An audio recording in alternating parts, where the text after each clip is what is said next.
I'm representing like just representing. Yeah. You're like, oh.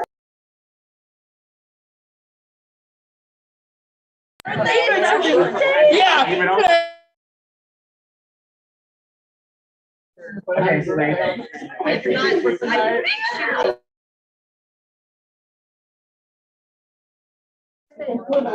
Yeah, sorry.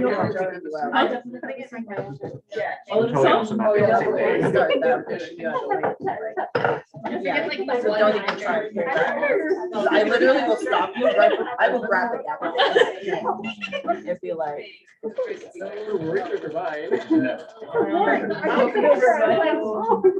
was like, hey, I'm honestly really we're all just here. That's actually it for a second. I'll do new or that I am more. Okay, I guess I'm adding it. I don't know. Guess what I didn't do? I put music, but I did not put yours. That's so crazy.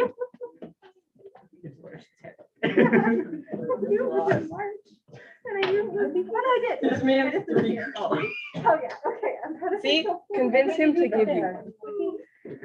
I knew it was a weird one. Is that Jimmy Johnson? Oh And then there yeah. was something else I said. There's so many birthdays in life. Photos like wow, how dare.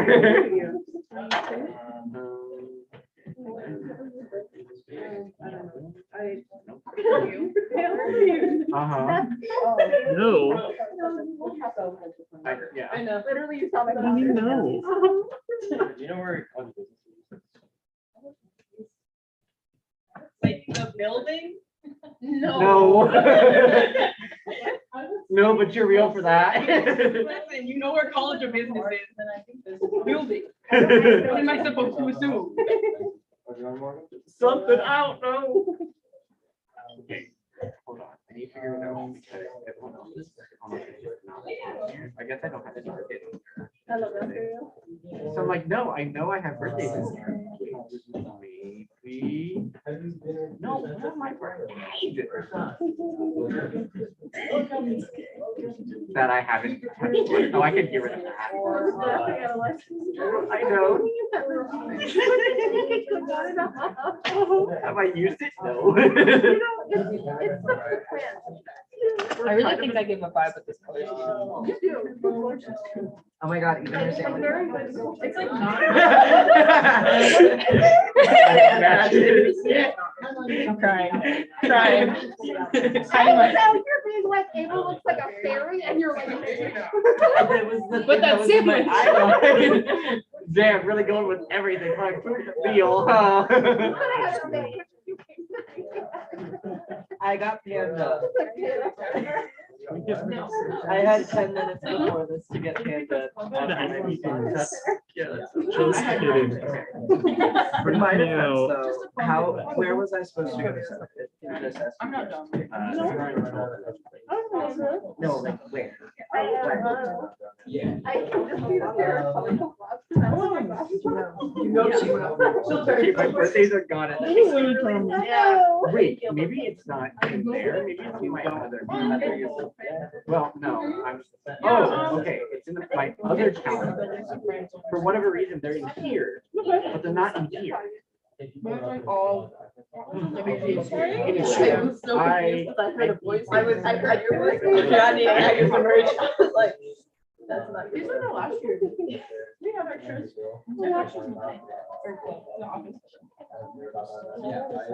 Oh, okay, good. Oh, sorry. Okay, oh yeah. Yeah. Okay,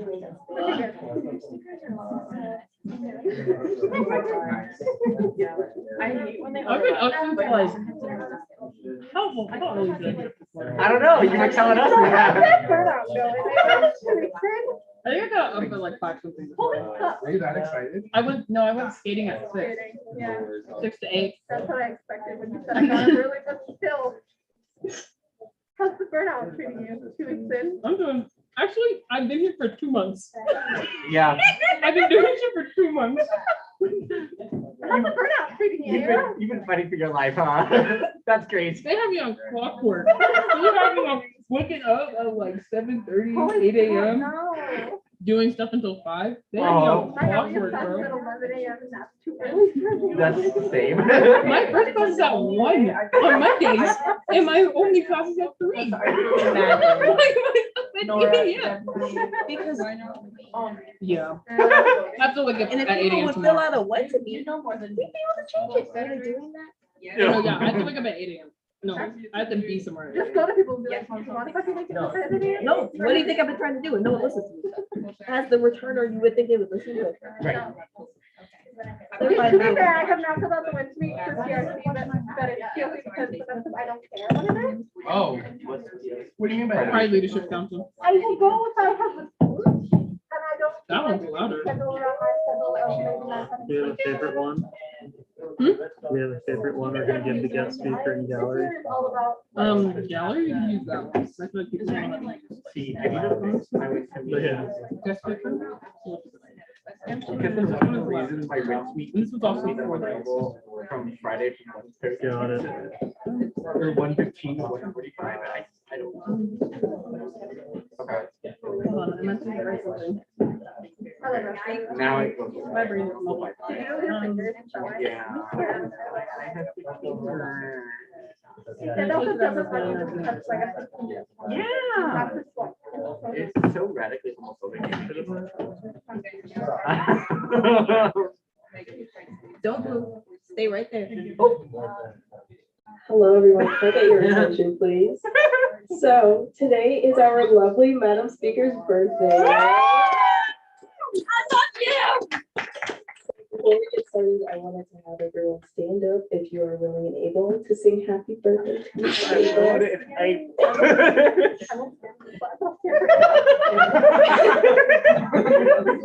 Go on now. Okay, on the count of 3. 1, 2, 3. Happy birthday to you. Happy birthday to you.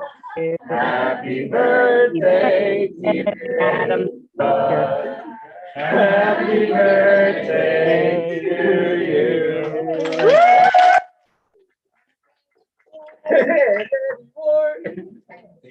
Alrighty. I had my ASL class sing happy birthday to me. It was the quietest happy birthday I've ever heard. It was the funniest thing too. So I had to stand up there and go.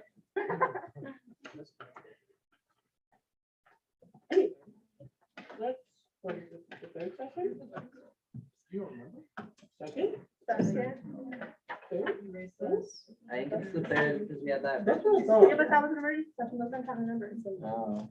I think it's the third one because we have one. That was That's an emergency, so it session. doesn't count. Hmm? That was emergency, so it Emergency doesn't session No, don't we count have in one numbers. before. count. At the end of last year. Oh, yeah. Alrighty. We are. She's right. I'm calling to order the third session of Senate, the 53rd Senate. I totally don't have my own agenda. Oh, wait, that's the wrong thing. Oh, Can't read it. oh, good. No. There we go. Alrighty. I messed that up. That doesn't have the right date on it. If you are willing and able, please stand up for the Pledge of Allegiance. Ready? Begin. I.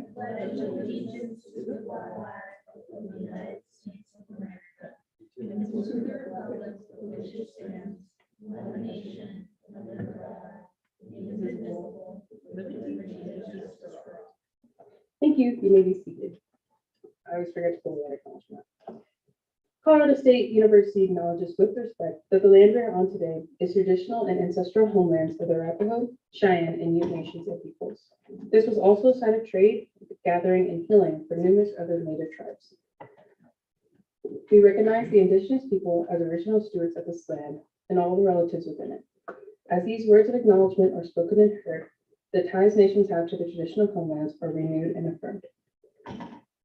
CSU is founded as a land-grant institution, and we accept that our mission must encompass access to education and inclusion, and significantly that our founding came at a dire cost to Native nations and peoples whose land this university is built upon.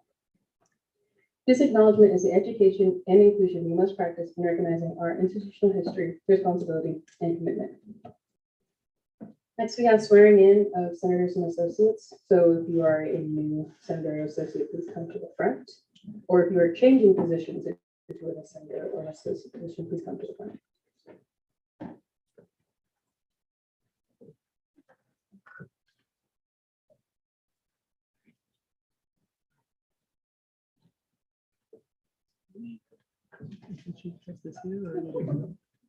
Elena, Chief Justice.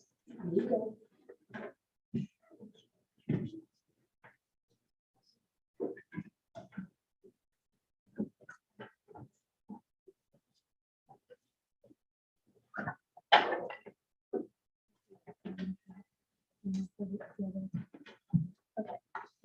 Raise your right hand and repeat after me.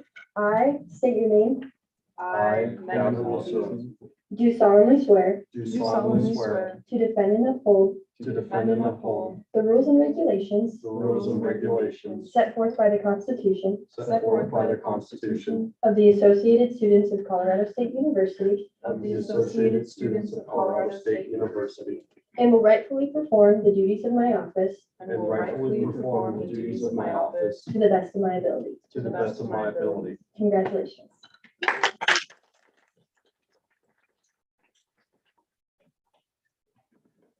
Next, we have beginning roll call. Clerk call the roll. I can't do that. Okay, so please forgive me, y'all. I'm still new at this. I'm gonna try my best. Alrighty, we've got Chair Kelly. Senator Laffey. Senator Van Tassel.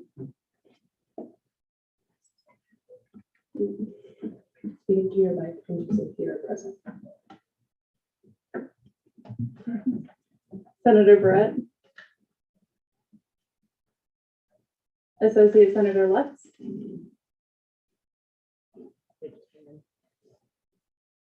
Senator Cole Johnson. He's doing great, guys. Senator Winston. Senator Tabib. Present.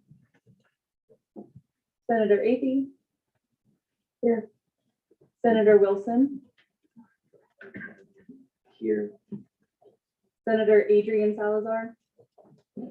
Senator Salazar's fine. I have to say it twice because there's two Salazars. Chair Oslan. Here. Chairman Auntie. Here. Associate Senator Park. Here. Senator Hill. Senator Soni. Senator Melchior. Here. Senator Schumer. Present. Senator Chacon. Here. Senator Leal. Here. Senator Snyder. Here. Chair Taylor. Here. Senator McAllister Johnson. Here. Chair Trout. Present. Senator Davis. Here. Senator Frisbee. Here. Senator Levy. Levy. Thank you. Here. Senator Reese. Associate Senator Rivera. Present. Associate Daniela Salazar. Here. Associate Senator Barron. Associate Senator Camberg. Present. Aaron Zing. Associate Senator Lesser. You're a project for. And Associate Senator Alvarez. Present. Is there anyone that we didn't call?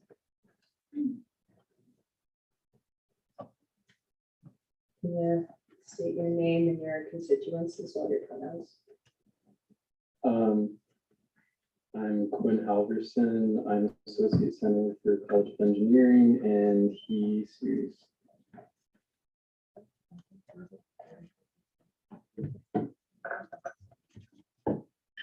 Is there anyone else that we didn't call? Alrighty, moving on, we have consent agenda. Is there any dissent?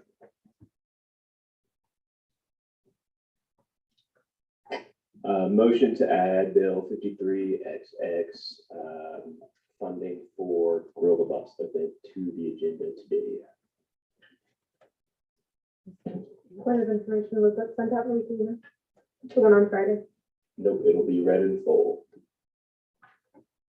Okay. Motion to open couple minutes for questions. Alrighty. Second. All in favor of opening a couple minutes for the Bill 53 to be determined? Grill the Buffs for some questions, probably like 5-10 minutes, maybe a questions. All in favor, say aye. Aye. All opposed, say nay. Any abstentions? We're opening up I'll say a 10-minute question and answer. Do you mind if I? I was gonna say, I'll please put that to the floor.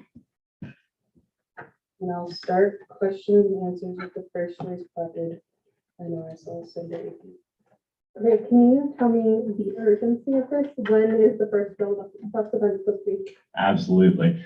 Do you mind if I introduce myself real quick? Perfect. My name is Braxton Dees. For those who I have not had the pleasure of meeting yet, I am y'all's new Chief of Staff. Thrilled to be in position and thrilled to be here tonight. The Grill the Bus event will be on September 15th. So that's around about 2 weeks from now. So without expediting the bill, this is the latest date that we could put this on the floor. And absolutely, Siri is not a fan of my bill. And absolutely willing to read that bill in full tonight. Okay, why is it only being submitted today? Why was it not submitted to last week? Last week, we were still ironing out the details. We were trying to decrease the funding, working with other campus stakeholders on this. The original bill was 2 times the amount, the bill that we're presenting to y'all tonight. So we wanted to make it equitable to y'all, so you're not having to be asked to contribute quite as much, if that answers your question. Why was there not funding bills for this into the budget? That is not a question you can, that I can answer tonight. I didn't create the budget or have any say to that. If you would like that question answered, I would direct that to Vice President Silverhart or President DeSalvo, as they created the budget, and I can give you those emails if you'd like. Okay, while we're trying to get them. And this question is technically to the chair of budgetary affairs. I have no idea when you're meeting, but would you be willing to? Oh, hi, okay. Would you be willing to look at this prior to it being on the floor so that we can like get all the accessibility things and then also still go to committee so we can not see them for potentially? I would totally be open to looking at it. I was going to say, currently the budget as it stands, our accountants are having a lot of trouble reconciling it. So I have no idea how much we have in our fund balance because they cannot get an actual amount. They told me that they could get the rough, like a very rough actual by Monday, end of the day Monday. My committee time hasn't been set yet, but I can totally look at it beforehand and talk to our accountant, but I'm not quite sure because not knowing where the budget stands right now, if that's feasible, and it could be something that needs to be expedited because of that budgetary constraint. If you wouldn't mind me jumping in right here. I discussed this with the Senate leadership prior to this meeting, and we discussed a few possibilities. One, budgetary affairs goes ahead and develops their meeting time, and it goes through committee as usual. Another option is to go through committee of the whole next session when we vote on it, and the entire Senate body will have the opportunity to suggest and make edits. And the third, and we can do any number of these options. The third option is I would host a Q&A session about the bill where I would make edits at a different date. It would serve the same purpose as it going through budgetary affairs. Does that answer your question, Sarah? Yeah, it does. Okay, so to clarify why I'm asking all these questions for the rest of the Senate, especially for those of you that are new. Hi, I'm Ariadne Ethan, my son is Sheeter. I'm senator for the SCC, and a very big role that we have in ASCSU is that things need to go out 48 hours in advance.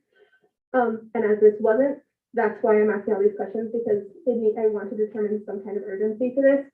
Based on all of those answers that I'm getting, I would rather that we do literally any of those options and not see it on the floor tonight, so that way people have time to see it ahead of time and it's not read in full, because while reading in full helps for potentially like disabilities that are visually impaired, it does not help for anyone who is hard of hearing or deaf.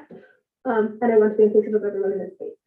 So that's why I'm asking all of these questions. So I guess I yield my time. Sure thing. Do you mind if I tack a comment on to the end of that? To be clear, those options were coupled with bringing it on the floor tonight. That way you all have a chance to at least see what the bill is about and kind of get a sense of it and all that. And I do agree with you. This space does need to be as accessible as we can possibly make it. The reason that it wasn't submitted in advance, like I said, was I was trying to mitigate that cost just a little bit and lower that a little bit so that we're all paying our fair share. And with that, I yield. Next on the speakers list, I have Senator Milk.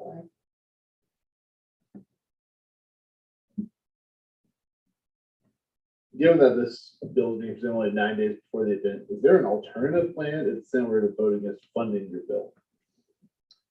There are small plans that could be added in progress, and I will yield to Vice President Silverhart to answer this.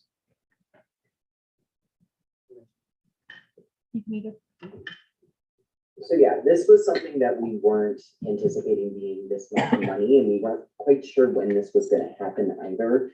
As many of you know, not having advisors has made it a lot more difficult to do certain functions within the space and know about certain events that are coming up. To answer your question, Senator Melchior, there's a few different options. We can try and split it out within the executive budget, but given the fact that we cut most of the departments by anywhere from 15 to 20%, it would run us very dry very quickly. We can also go into the fund balance, but in relation to what Chair Osman said regarding not really knowing where the fund balance is because we don't have an accountant, it's hard to say if we can pull from there either. There's a certain place in which we need to keep that fund balance just in terms of like budgets and such. And so it's hard to say how much money we can pull from that fund balance at this moment. We could definitely use the help from Senate. At this time, we understand that it is a time constraint, and we also understand that if you all vote no, like that's totally valid. We're just kind of asking for some help and support, given that we want to see more traditions happening on campus. That's something that's coming from exec, but we would hope that ASCSU as a whole wants to see these kind of things come back, given that students are a lot more involved this year and are really giving into traditions more than they ever have before. Yeah, and I'll just tack on to that. I believe that ASCSU works best as a whole entity, not as judicial, executive, and legislative working on their own projects. And that's something we really want to focus on is collaborative events, collaborative projects. And this is an opportunity for legislative branch to hop in on these projects. An organization that works all of its moving pieces together is a fluid and an efficient organization.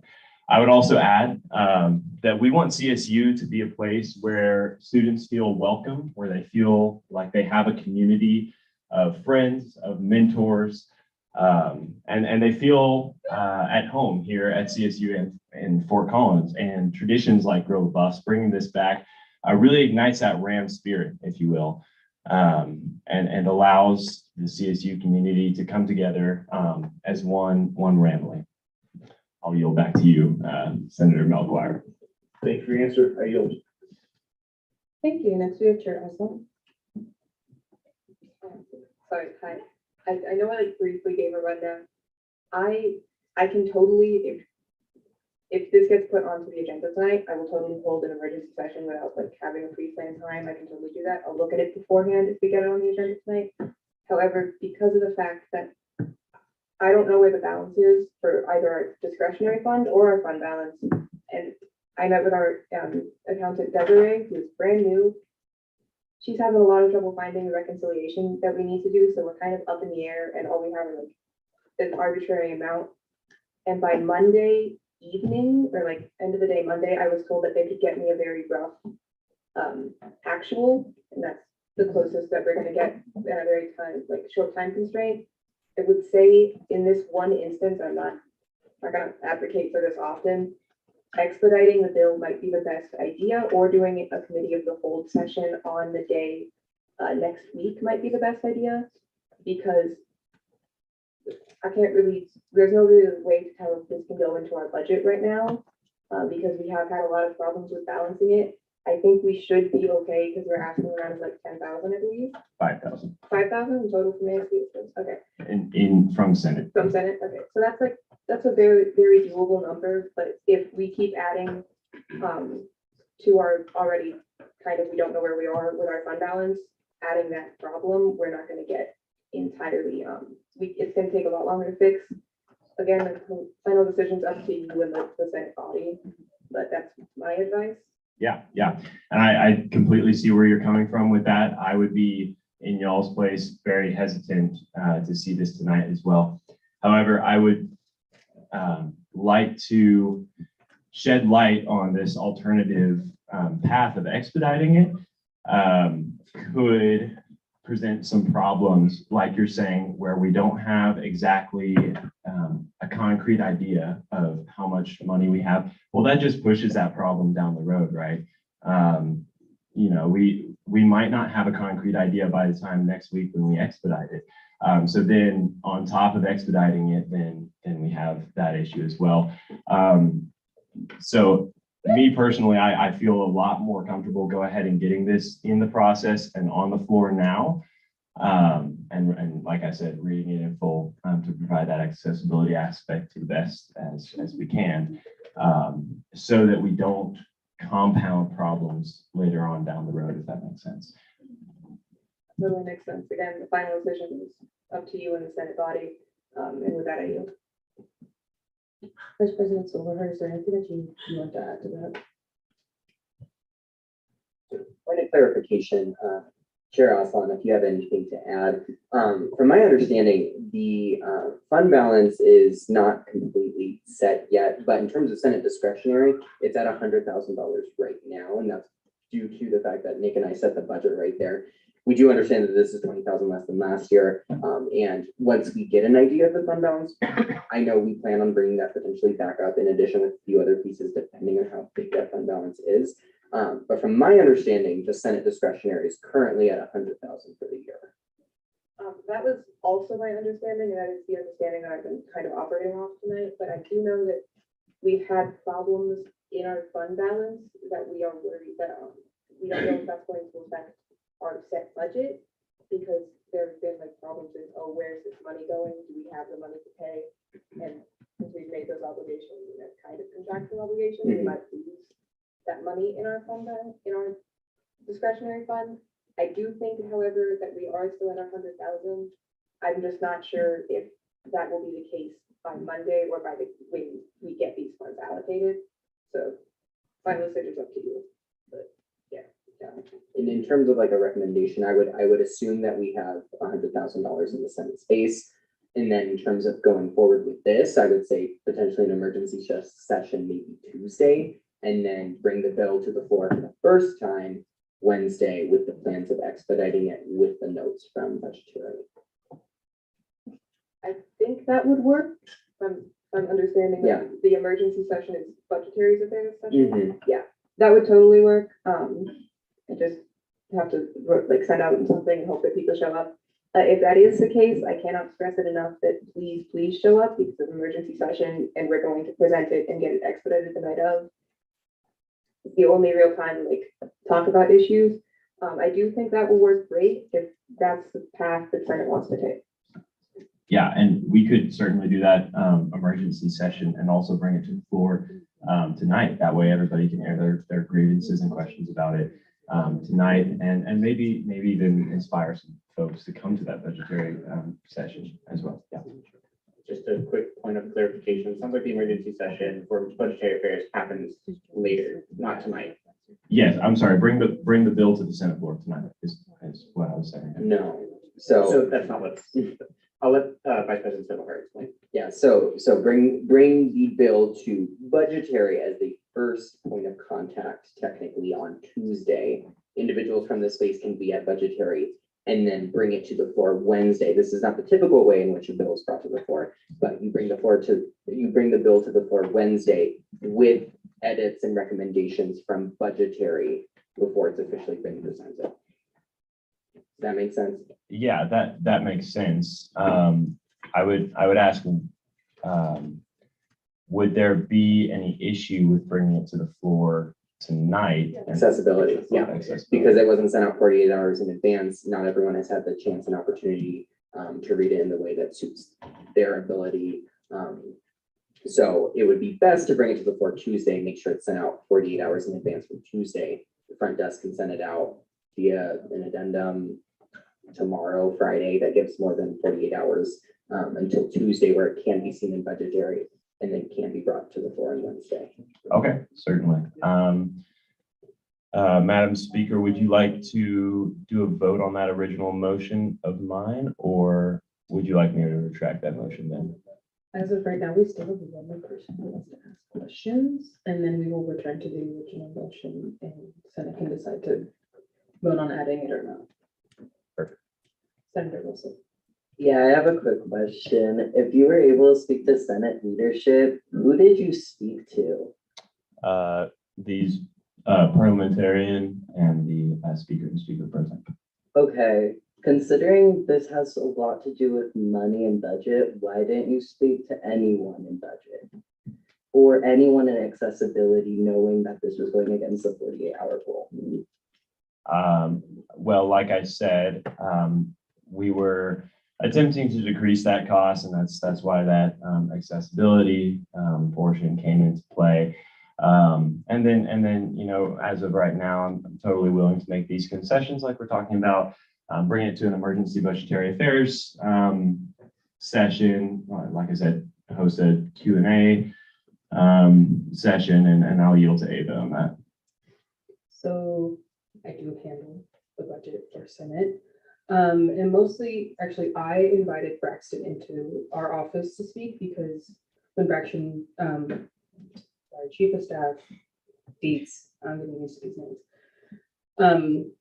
Because when he did send me the bill, I informed him that it was not 48 hours, like we couldn't add this onto the agenda. But I gave him options. Like I told him he could expedite the bill next week if he really needed to. He could have it motioned to be on the agenda like he is doing now. And then I invited him into my office again today and kind of spoke about like what it means and like, so how are we gonna do this? And that's when Braxton like informed me that it went down $5,000, as well as I forgot the other questions, but it was like me, the parliamentarian, and Speaker Pro Tem Pariza. So we were all in the office and we were all kind of like getting a sense of like what are the viable options that we can do, and that's how we came up with a lot of the options that Chief of Staff Dietz is presenting right now.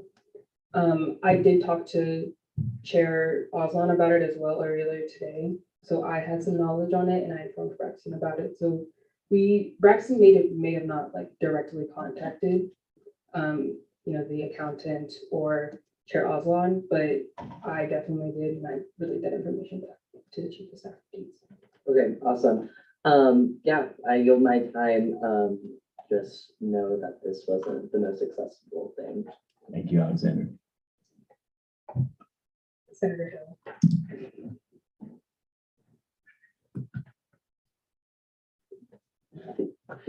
Madam Speaker, I'd like to motion to end discussion, debate, and go to the vote. Perfect. I was gonna close the time because we're probably over time. We did not keep us up, which was my bad. Yeah, so we will move into Braxton's original motion of adding this bill onto the agenda.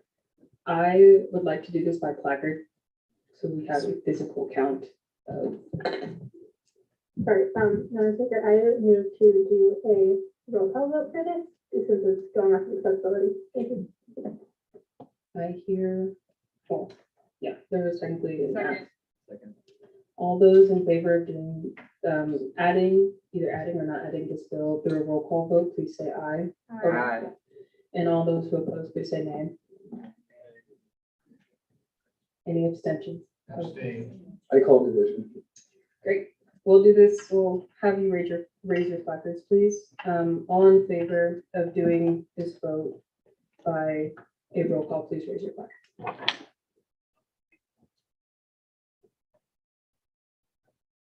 This is procedural, so associates are able to vote. All right, we put your placards down. All those who aren't in favor, please raise your placards.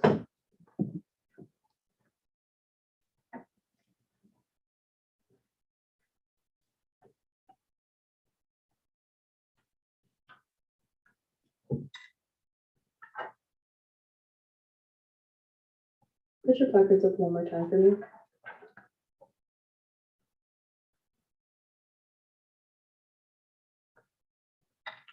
You can put your placards down. And any abstentions?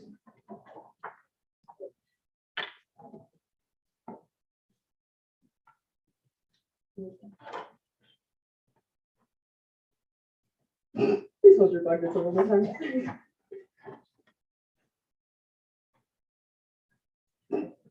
All right, thank you. Put your placards down. With a vote of 4 to 11 to 11, this motion does not pass. I guess move back into my original ask of doing this by placard vote. If everyone is okay with that, or if there's a different way people would like to do this vote. I'd like to motion by placard vote. All righty, all in favor of doing this vote by placard, please say aye. Aye. All those opposed say nay. Nay. Any abstentions? This motion passes. Alrighty, all those in favor of putting Braxton's or Chief of Staff Deeds Bill 56, it would be 5306 onto the agenda of bill above. Please raise your placards now. Out of information, Madam Speaker, will this require 2/3 or simple majority? 2/3. Bit of information also, can you please specify for senators and associate senators that are new, whether or not they can vote going forward, please? Yeah, of course. So associate senators, you are able to vote on this because this is a procedural. You are adding this to the agenda. So all those in favor of adding Chief of Staff Deeds Bill to the agenda, please raise your placards down.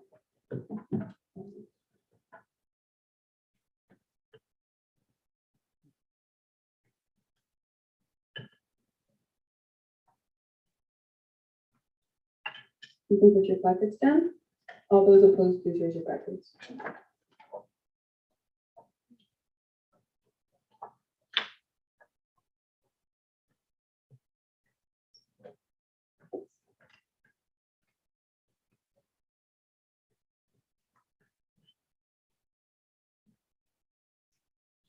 Please keep your placards up.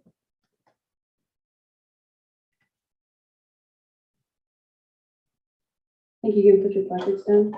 And all abstentions.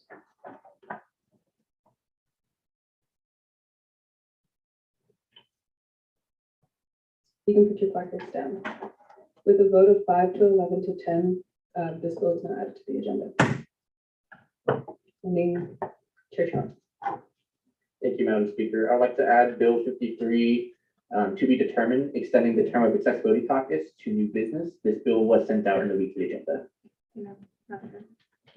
Email. Oh my God, email, my apologies. Alrighty, so we are going to be voting on adding bill, which would be 5306, extending accessibility caucus to the agenda. This is a procedural vote so associates are allowed to vote. This bill was sent out in the original weekly email on Friday. So all those in favor of adding this bill to the, well, we'll do this by placard. Yeah, so you all those in favor of adding this bill to the agenda, please raise your placards.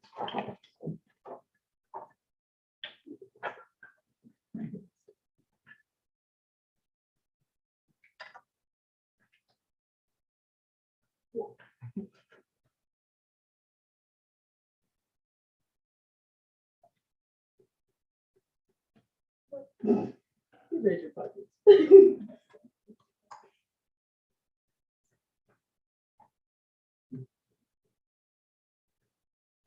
Okay. All those not in favor, please raise your placards. Any abstentions?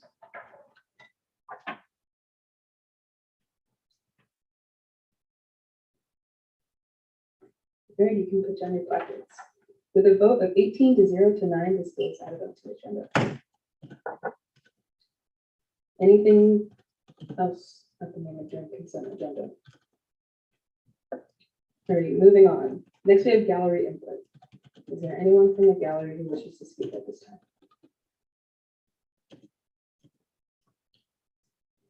Seeing none, we move into guest speaker. I will ask Kimberly Caracero Perez to please come down to the floor.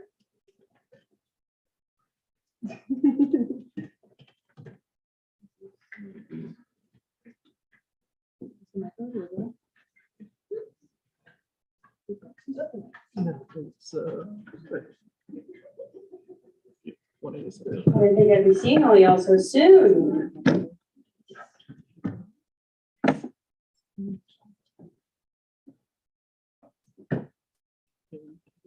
Non-speaker point, or just point of something, there's someone on Zoom who's their hand raised.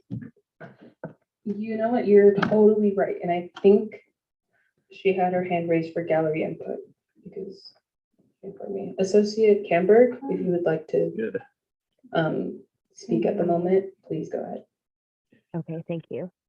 Can you hear me? Can you hear me?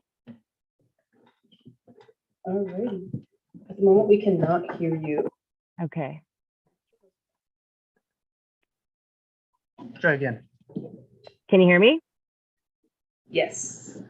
All right. Good evening, everyone. I am Associate Senator Camberg, representing the ALVS office. For those of you who don't know me, I am a pre-law social work student, minoring in political science. In social work, our credentialing body doesn't differentiate between students and professionals. So as a social worker, I'm guided by the NASW Code of Ethics, which emphasizes our duty to the profession and society at large. So I had concluded that probably not another meeting should pass without addressing some things. I want to discuss something crucial for our community, and that's fostering our inclusivity and respect and creating group cohesion. In my social work studies, I've been particularly captivated by the topic of privilege and oppression, especially in group dynamics. So I want to clarify that diversity, equity, inclusion, and justice, in social work, we add the justice piece to include overall fairness, but also accountability.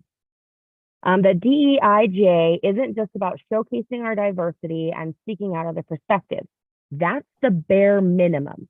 That is the baseline. It's really about looking inward to acknowledge our biases and our privileges and how and where our dominant identities show up in spaces. Our biases, both explicit and covert, exist beyond our identities. Setting aside our biases means addressing all aspects of access to resources and power, which truly embodies liberty and justice for all. I'm here to remind us what DEIJ really means, and it means accessibility, and not just in the terms of physical spaces, but also access to who has a voice and power. We are servants to the student body. We are stewards of democracy, and we're leaders in the community. It is our duty to model the world that we want. where DEIJ is integral to society, not just our professional and academic spaces. Now, while our spirited debates are expected in politics, our personal biases, disrespect, and microaggressions should have no place in our discussions. Building group cohesion and mutual respect in our community is vital, not only for our reputation as an organization within the university, but also in the broader community. And there's already been some dialogue started on how we can create some better group cohesion in this space. So stay tuned for that. In politics, our alliances can shift quickly. Let's remember that our adversaries today could be our best allies tomorrow, and that each person in this room or online deserves the utmost respect. DEIJ isn't just about our identities or our backgrounds, it's about our actions. So we need to stop talking about what DEIJ looks like and start demonstrating it. We have to walk the walk.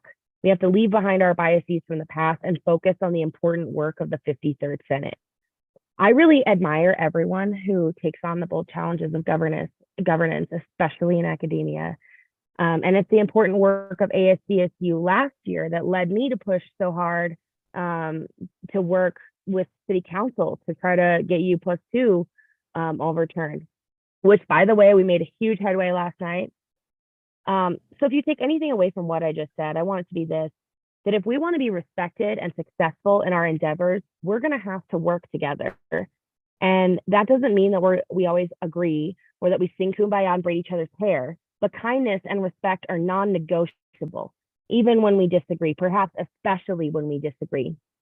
Now, if anyone can walk into this space and feel how divided we are, or if anyone picks up the collegian and can read how divided we are, how will our community know to respect our organization? We have bigger fish to fry than each other. So in conclusion, we have significant tasks in front of us. And to be a respected force in our community, we have to first respect each other.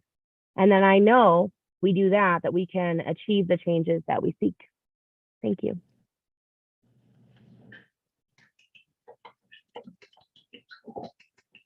I yield my time. Okay, give it back to.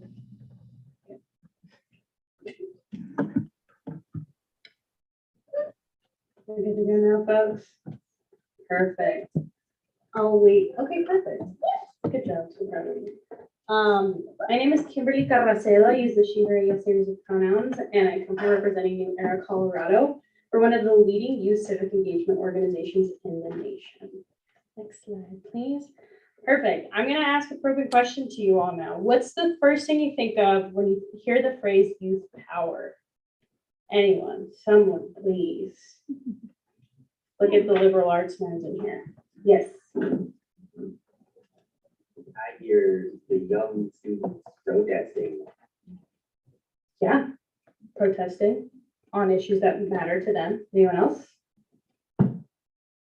Yes. Voting. Yes. Being civically involved. Anyone else? Anybody else? Yes. People who can't vote, like, still trying to make a change. Yeah, still being involved, even if you might not have the capacity to do so. Anybody else? Yes. Becoming informed about local and national politics, all and everything in between. Yeah, of course. It's important. Anybody else? Yes. Student union. Yes, student unions. Support your grad student union workers. They need to get their bread up. We need to make sure that happens. Anyone else? Speak now, please. All right. Those are all important things. Those are all very important things to make sure that our youth are civically engaged, civically active, and civically informed. Next slide, please. Sweet. So as I'm sure most of you know, students have led the conversations around progressive policies for a really long time, 60s, 70s, 80s, 90s, as some of the next slides will show. 60s, 70s, 80s, 90s, 2000s, and 2010. It's interesting to see how each generation that comes holds different values and represents them in a different way. Who here was born after 2000 or in the year 2000? Yeah, so you all would be members of our base. New Era focuses on those ages 18 to 34. I'm actually the youngest in our organization. I'm 22, with our director being 31, which is still very young. And to hold those positions of power at a super young age is important in our democracy, so we feel represented. Next slide, please. Okay, so what we do, we fight for a better Colorado for everyone. New Era Colorado was founded in 2006. I actually might have you skip till the next slide. Okay, never mind. I'll get to that in a second. But what we do, we just fight for a better Colorado for everyone, especially those that come from marginalized identities, the LGBTQ plus IA community, the BIPOC community, and identities that haven't always been represented in our democracy, as they haven't, the institution currently in place hasn't always represented those identities, nor was it built for them. Next slide. What we've done, we've registered a whole bunch of voters, but it's one thing to register someone to vote, and it's another to make sure that they're able to receive their ballot in the mail and understand what's happening. Us in the state of Colorado, we're in a super unique situation in which we hold an election every year, and what that causes is voter fatigue. I'm tired of receiving a ballot in the mail every year. So what we build up is political resiliency, the want and the fight to keep being civically engaged. Next slide. How we do it. This is me last week. I'm right here. You can barely tell. You can barely tell. I'm right here. And I registered 58 freshmen to vote, because little did they know the rights that they hold as students. They didn't know that they're able to, as students, they hold the right to be able to vote where they live. Some of these folks did not know that. So being in these spaces, making sure that folks are politically active and knowing their rights is very important to us in New Era, Colorado. Next slide. This is our theory of change. We believe that a strong, resourced youth movement fights for the vision of the world that we believe in. Let's see. So we have here advancing progressive policies, electing progressive leaders, developing, uplifting, and politicizing young leaders, and mobilizing, organizing young people to participate in the political process. Here at CSU, what I will focus with y'all is those on the bottom two. Us as an organization will focus on the rest. New Era has a 501c3 and a 501c4. Us as a nonpartisan nonprofit, we rely on staying nonpartisan nonprofit. Sweet. So in 2021, before the bid, after the bid, we went on a statewide journey to talk to young folks of various different identities. The rural Colorado young person might hold different values from the city Colorado young person. And seeing what values they hold and how they're aligned is really important in order to identify the issues of value to your peers, regardless of political ideology. And this slide did get sent out in the weekly agenda, so you're more than welcome to look at this. Next slide, please. Sweet. How to take action. I'm sure that you have heard about ways to keep your elected officials accountable, but sometimes that doesn't always feel equitable. So we can show up in different ways as young folks. It might sound like a lot of work, but it really is that simple of just looking at what happens, staying engaged, learning who your elected officials are. Next slide. Does anyone know who this man is right here? Anyone else? Anybody else? President DeSalvo. The first Latinx mayor of Denver. Yes, this is Federico Peña. Federico Peña was the first Latinx mayor in Denver. I've gotten the opportunity to meet some elected officials that, yes, someone.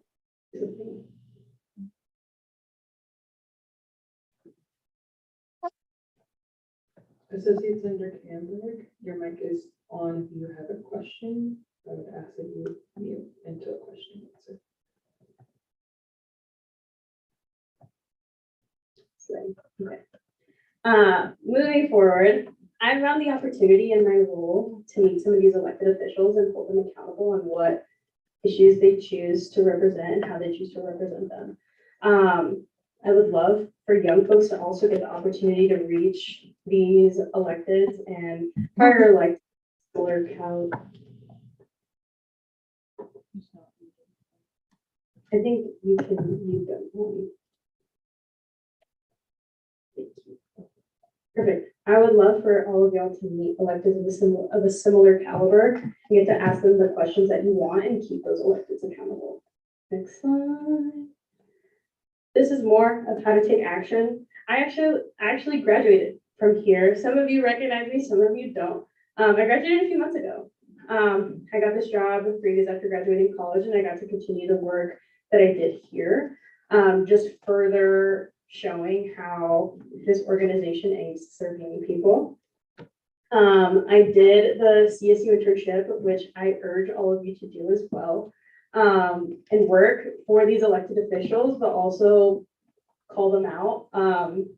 Being bold and being young and being passionate is part of this collegiate experience. Next slide. Perfect. We'll skip these next 3 slides. Perfect. Upcoming events, go Rams. Hold your FILCO officials accountable. Yesterday, I had the privilege of talking about U+2 to City Council. If you follow our Instagram page, shameless plug, New Era, Colorado, you'll see the speech I gave. Some of you may have already known how that went down. Isn't necessarily what us in New Era, Colorado wanted. But that's besides the point. I urge you all to join boards and commissions, not only here at CSU, because those positions exist for y'all to represent, but joining those boards and commissions at a city and a county level in which there are spaces for young folks.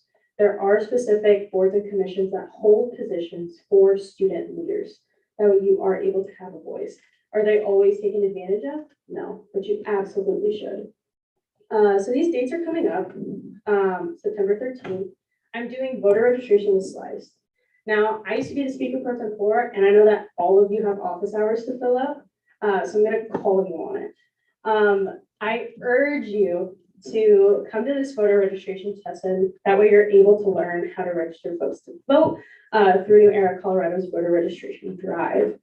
In preparing for that, on September 14th is the Day of Democracy table. The actual Day of Democracy is on the 15th, but that got overshadowed by Grill the Buffs, where we hold our sacrificial sacrifice of said buffs. And then that's actually wrong, it's on the 19th is National Voter Registration Day, where I would highly, highly, highly encourage y'all to register to vote and encourage your peers to vote as well. We have a municipal election coming up with 5 things on the ballot, one of them being affordable housing, so you all should get involved. And I believe that's it, and I'm ready for a question and answer. Alrighty, we're moving into a time of question and answer. So if you have any questions, please raise your placard. Senator Davis. What time is the slice voter registration training? Yes, I can get that information to you. Everyone, if you would like to stay involved, should copy down this email. It's super easy, Kimberly@neweracolorado.org. And I can get you that information, get you looped into our base. I believe it's 11 to 2. We'll be doing it for a while, and you can also be trained on voter registration the same day as an event. I just have to look over your voter registration form 3 times before you're allowed to do it by yourself. Thank you. Is there any other questions? Ask me the questions now, folks. Senator Leal. Can you please remind us of your email again? Yeah, it's Kimberly, KINBERLY, at neweracolorado.org. Yeah, of course. And I'm always here as a resource to y'all. Is there any more questions Seeing none. Thank you, Kim.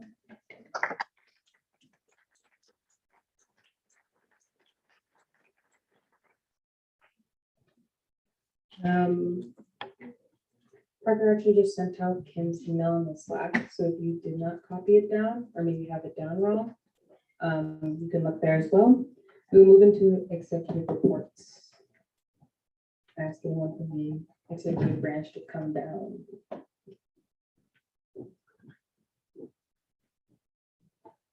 Take it away.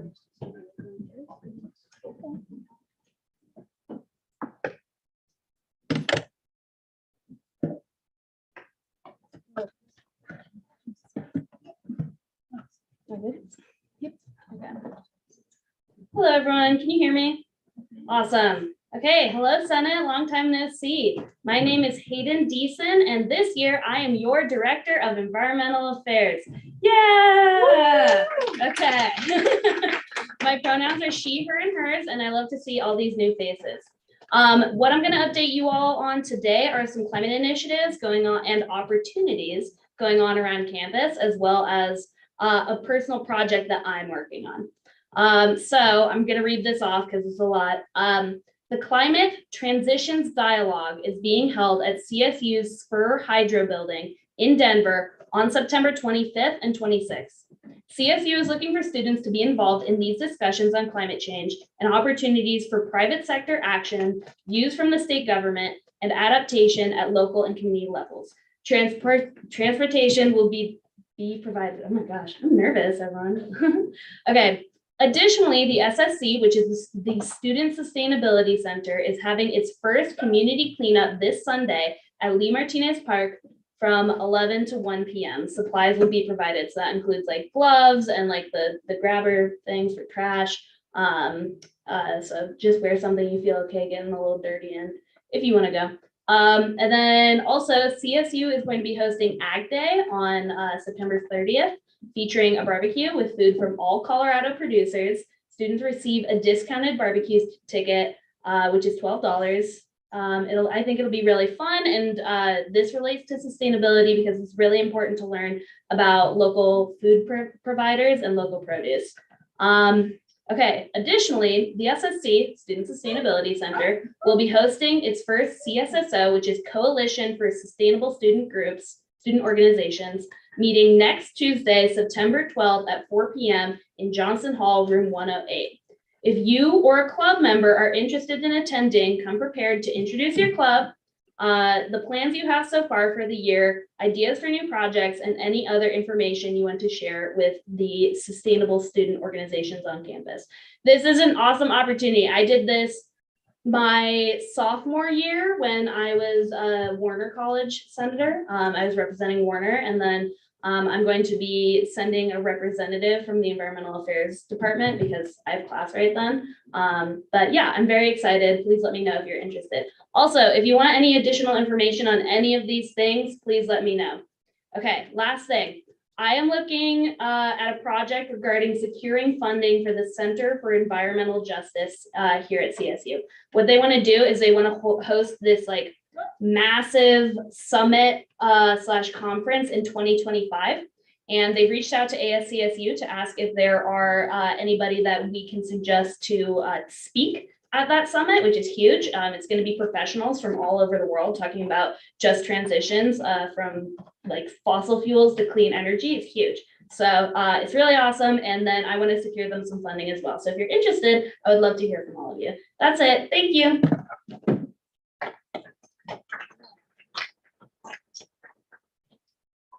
Hey y'all.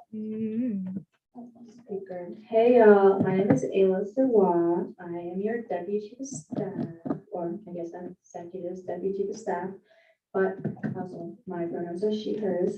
I just want to remind all of you that within ASCSU, including Senate, we have 15 half-page articles within the Collegian that you all can take advantage of. So if there's anything that comes up throughout the year, any projects, any initiatives, any call to action, whatever it is, you can always reach out to me, ASCSU Chief, W Chief of Staff. That's my email, and I will flush that out. And I can write it, you all can write it. It's really up to y'all. Okay. Thank you.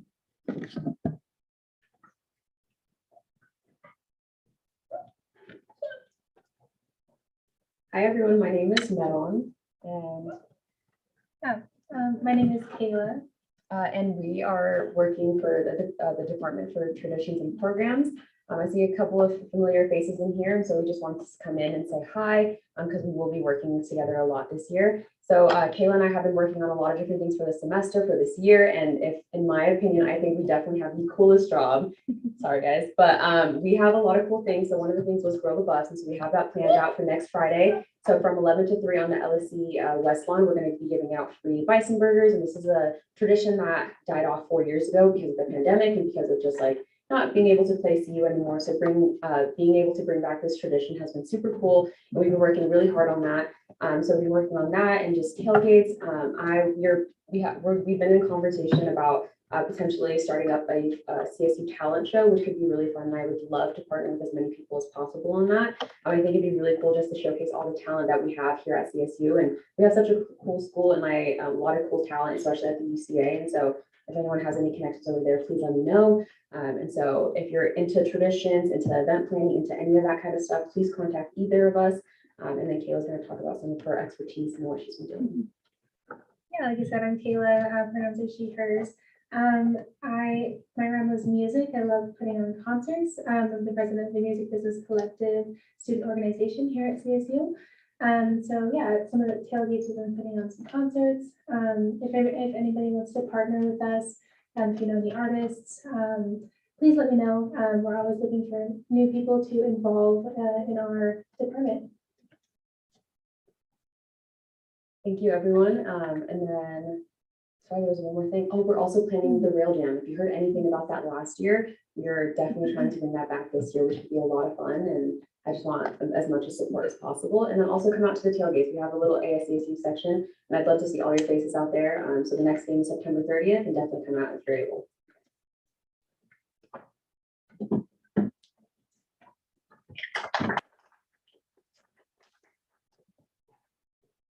Hi, Senate. I'm Nick. I'm the student body president.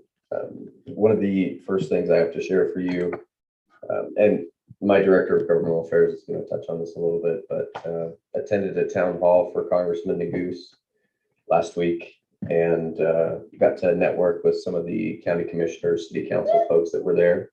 And Larimer County Commissioner Dodie Shattuck McNally has expressed interest for the last few years of getting students on boards and commissions for the county. So things like the Clean Air, Clean Water Commission.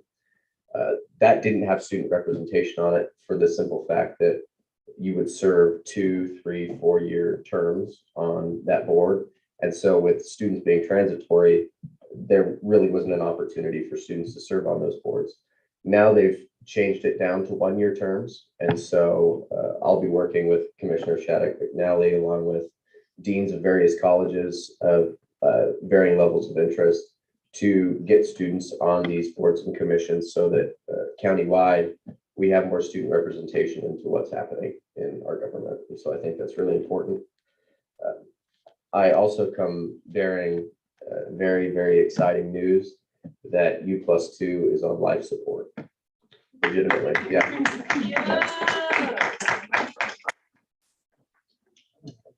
So yeah, life support, and hopefully we could pull the plug soon.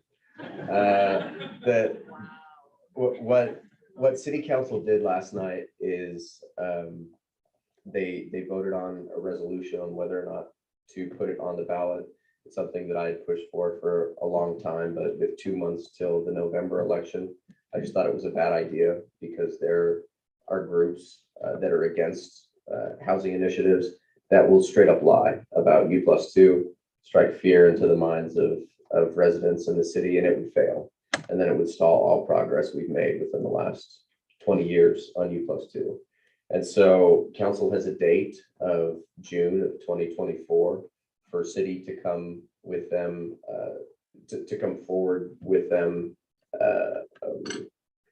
kind of just an outline of community engagement and maybe some data regarding U+2 so that they could rework the ordinance, but it won't be U+2 anymore. I will heavily advocate for me+3, but it's definitely a step in the right direction to actually being able to afford housing in the city of Fort Collins. So it's a big deal, but we have to keep the pressure on. That's what I intend to do, and it seems to be working so far. So let's pull the plug on U+2 together. Thank you.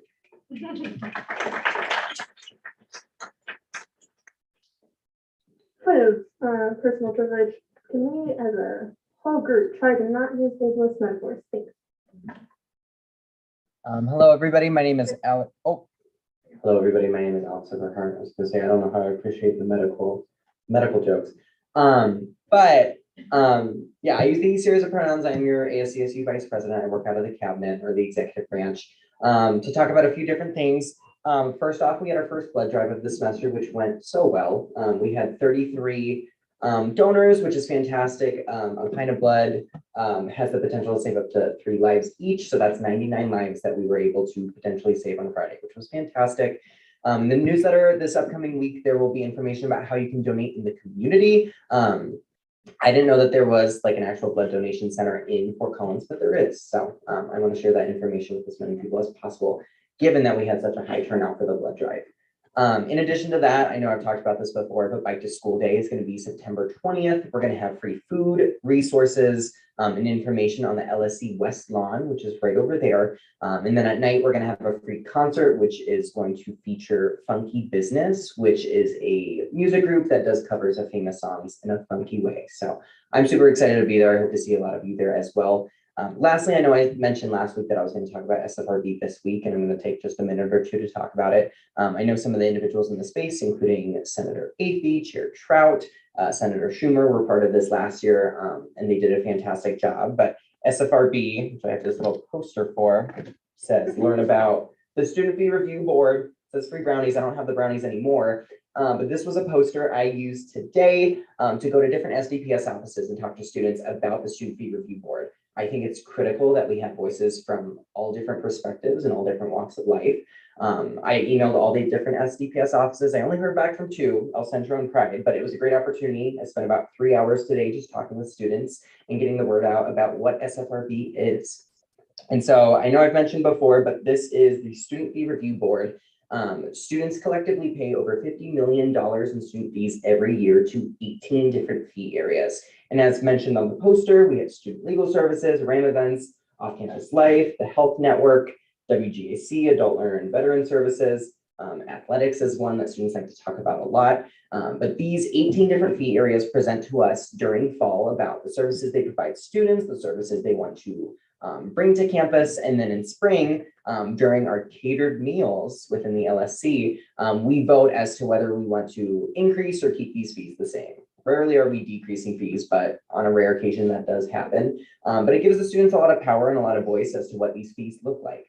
I know a lot of conversation towards the end of last year was in regards to student tuition and how we wanted to make sure that wasn't going to be increased. That's something that's really in the hands of the Board of Governors, but due to Colorado legislation, we have a voice as to where student fees stand. And so this is a great opportunity to be involved and learn about all the 18 different fee areas, especially for incoming freshmen, sophomores, and even juniors. Having this information is huge.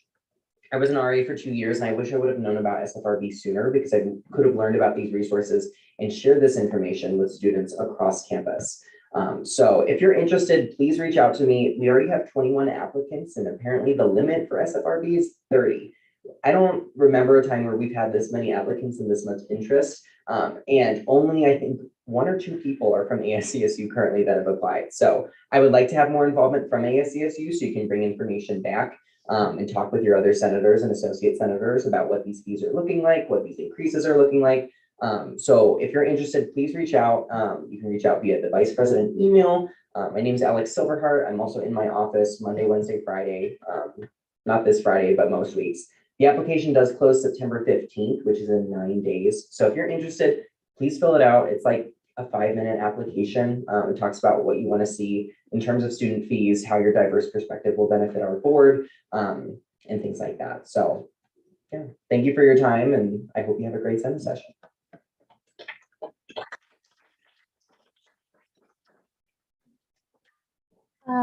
Hey y'all, I'm Izzy. I'm the business and community liaison for the exec cabinet this year. I just wanted to introduce myself really quick, say hey to all of y'all.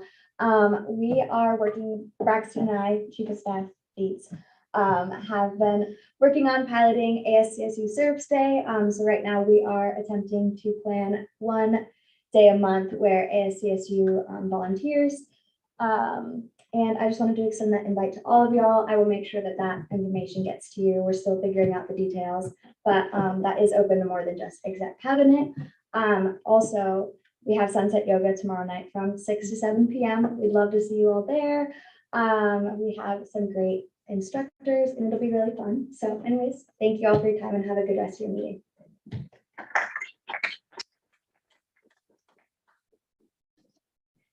Well, hello, everyone. My name is Michael Stella. I'm the Director of Governmental Affairs this year. I have a couple of things I want to talk to you about tonight. The first one's a really exciting opportunity for a collaborative event between the Senate and Executive called the Legislative Strategic Advisory Board, also known as LSAB. We have a couple of seats on that board reserved for members of the Senate, a couple for Executive, and then a couple for the general student body. The LSAB works to form official policy decisions at the city, state, and federal level. So it's a really great way to work with, bring all the ASCSU together and the student body together to take official stances on what we want to have happen at the city, state, and federal level. So it's a great opportunity. If you're interested in joining that board, you can talk to the speaker and get involved with that. The other thing I want to talk about is Evan and I are working on planning a community roundtable for October 23rd. It's going to be a really great event. We're bringing city council members, state legislators, county commissioners. We're bringing everyone together. We're going to have dinner together and talk about issues that are important to us. And to talk to points that President DeSalvo made about a town hall we went to last week with Congressman Neguse. One of the things we've been working on is trying to get students into spaces where we typically haven't been the last few years. 2 weeks ago, Nick and I went down to the legislative barbecue at the state fair. That was a really great opportunity to do state legislators, federal senators, and just really important people that create policy that affects us. And everyone that we talked to said, you know, we never hear from students. You guys' voices aren't represented. So that's something that Evan and I are working and Nick as well. So that was all I wanted to talk about. And it was great to meet all of you.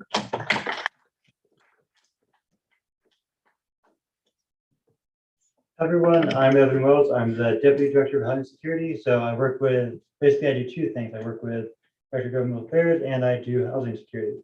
And so right now, one of the things I'm doing is registering to vote. So as you've seen, we're going to be doing that grill the buffs. We're doing basically a lot like registering to vote is going to be one of our main things this year. So if you want to help with registering to vote, please raise your hand. Anyone interested in registering to vote? Great. Yeah, okay. And this will be registering people to vote. I'll be sending around a piece of paper you can sign up. If you do, I'll just help you go to the slice and just learn more about registering to vote. The other thing is housing. Since housing is such a big issue and such complex, I very much need. Yes, get that real quick. I'm basically explaining what all three of these pieces of paper are. One's going to be registering to. One of them is about registering to vote. The other one is about doing more about housing. That's just if you have an experience or you just want to talk more about housing, please feel free to write your email on there. And I'll send you an email to talk to you more about housing. And the third piece of paper is about, it says state or local government. That one's there. So if you're interested in LSAP or if you just want to get involved on the local or state level, please put your email right there because again, there's about 30 of you all. I can't find out exactly who's interested, who's not. So please write, if you are interested in the three things we've talked about, please write your email in there. I'll email you and we can start building connections between Senate and Executive on these three projects that we're working on. And yeah, that's the main thing I'm doing. I'll be becoming housing. I'll be working with you all hopefully a lot. Hope you have a great evening. If you're interested in what me and Michael do, please write your email on one of those three pieces of paper. All right, have a great evening.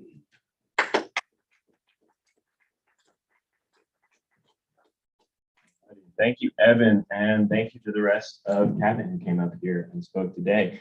And hello again, Senate. If you didn't catch me the first time, my name is Braxton Dietz, new Chief of Staff here. Thrilled to be here this year and this evening.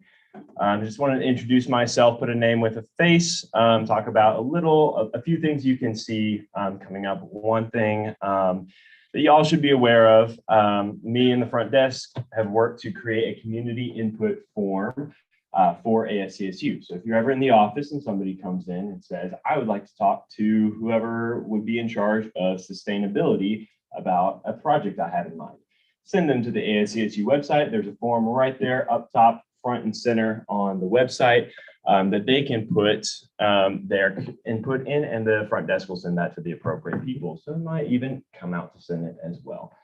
A few things I've been working on over the summer. I attended the Larimer County Leaders Summit and helped to develop the Larimer County strategic plan for the next 5 years with a bunch of community leaders. That was an amazing experience. Helped plan the fall and execute the fall retreat and executed cabinet meetings throughout the year. My office is right over there on the left-hand side, second door down. So y'all are welcome to stop by anytime. I do have an espresso machine in there, but like I told my director of traditions, you're limited to one espresso per semester. So make use of it. But really stop by anytime. Any questions, feel free to reach out to ASCSU_chief of staff. There's underscores between every word on that. And with that, I yield.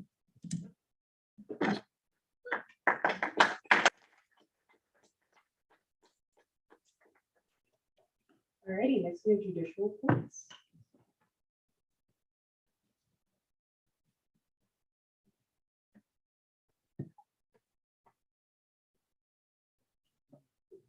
Hello, my name's Elena, in case any of you missed it, and then Truxel. Nothing super new. Court has been ratified, thanks to all of you. Super exciting. The next couple of weeks, we're going to just be doing a lot of training, like conflict resolution training, academic misconduct training, all university hearing board training. So yeah, and I also just wanted to mention that if anyone is ever curious about what the court is up to, every week we have our weekly trackers that we share with the front desk. So you can just click that and check it out. And if you ever have any questions, our office is always open. But that's all I got for you. Thank you.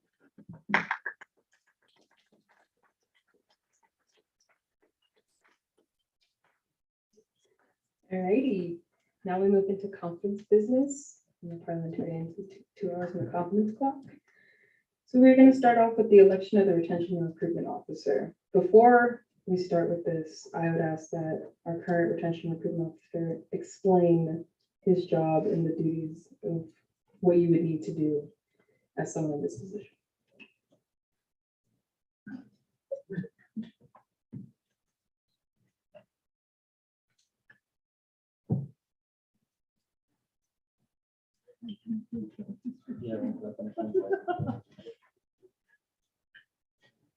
I will touch a little bit on Ross's job. Go ahead. Hello, everyone. My name is Roz Bukhari. I serve as the current recruitment and retention officer. I also serve as a senator for APAC, that's the Asian Pacific American Culture Center. And I'm here to advertise this position to the masses. Okay, so this document can be found if you go to our website, ASCSU, under Senate. There's Senate job requirements. It's below like the senator associate one, so keep that in mind. The most lucrative part of this job is there's compensation of $3,000 over 2 semesters. But before we get to that, let's go into what this job entails. Okay. Basically, what this job entails is you're going to each office, each college, and recruiting people. The retention part that you'll get into later, but typically what my job starts off with is I go to the CSU population stats. Institutional research is a big part of CSU data collection. I go through, and I can show you if you get the position, I go through each college and office and divide their population by 750. That's the amount of senators you have. And then for each senator, there are 2 associate senators. So just making sure there's enough representation for each office, each college, Additionally, just attending events, being a positive presence of the space, not short selling, not overselling, just giving people what they want. Most of this position is email communication, but you will have to attend events. You will have to be a present member in the CSU society. Additionally, I would also recommend whoever does have this position has a grasp of how the space is run, or like have like a few months experience, because it can be pretty daunting being thrown into this position. I was kind of thrown into this position, and it's not that steep of a learning curve, but there is a lot you have to understand about the space, the intricacies, not just of legislative, but executive and judicial. Another big part of this position is the green and gold books. I'm sure you've seen the beautiful cover that was designed by me. Yeah. Senator, and great. I will be doing autographs at the end of the session, so stop by. But just keeping that up to date, there's a slight indentation problem in that book, but you know, it adds character. But we can go over that too. But additionally, it is a very social role, and if you don't like talking, I don't recommend it, but there is the option of doing emails. So keep that in mind. I'm more than happy to guide anyone through the process if you're interested. So don't shy away, but may the best victor win. I will also say kind of a couple words on Faraz's position. As of right now, you will have to attend legislative cabinet, which is going to be at a specific time. So as another, technically as Faraz's position, you have, how many officers do you have? About 8-ish?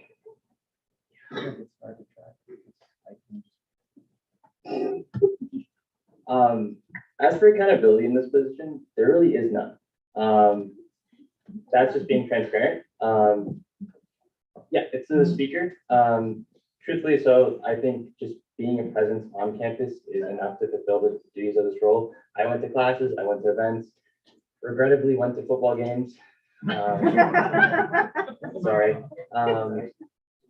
But again, it's maintaining a rapport with the community, keeping contact with folks, and also not just communicating people within legislative cabinet, not the legislative branch, but also recommending them to judicial or executive based off their needs and their interests, because there's a lot we can use in this organization, and it's just about connecting the right people with the right resources.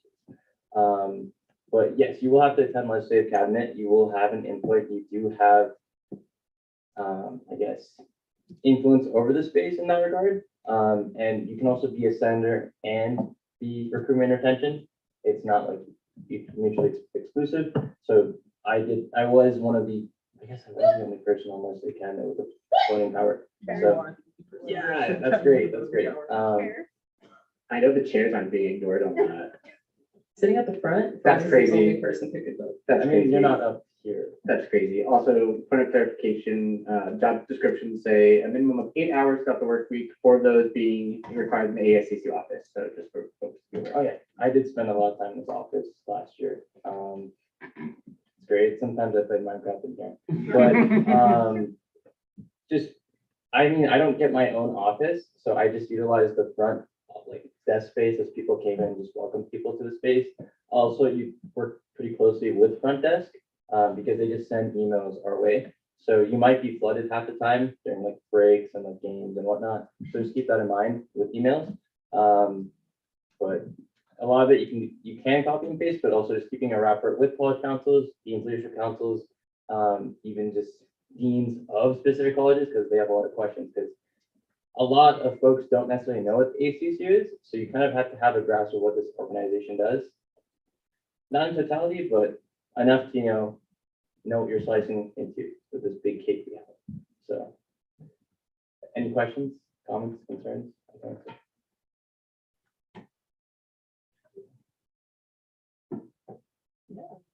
I asked you this one, so.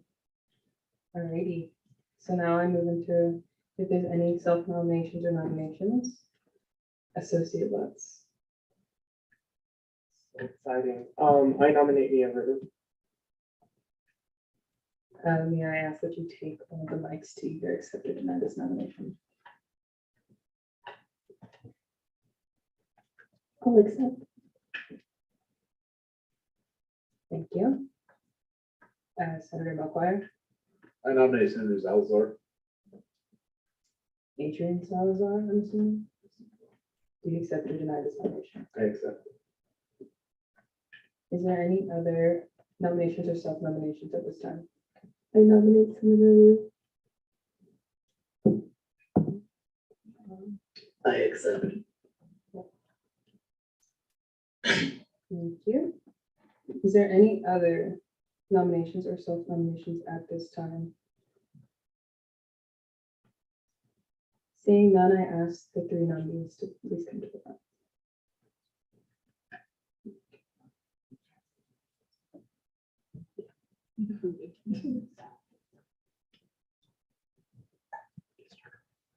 Oh, exciting.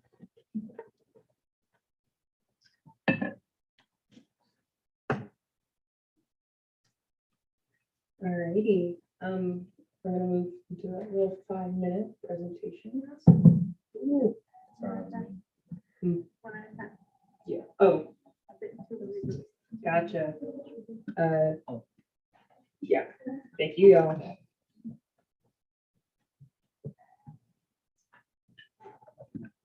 Alrighty, we move into a 5-minute presentation. Please. You give me the mic. Present. Sorry. Okay. Hello, everyone. My name is Adrian. I use he, him, L pronouns. I'm currently the senator for the Pride Resource Center. So yeah, super slay. A bit about me.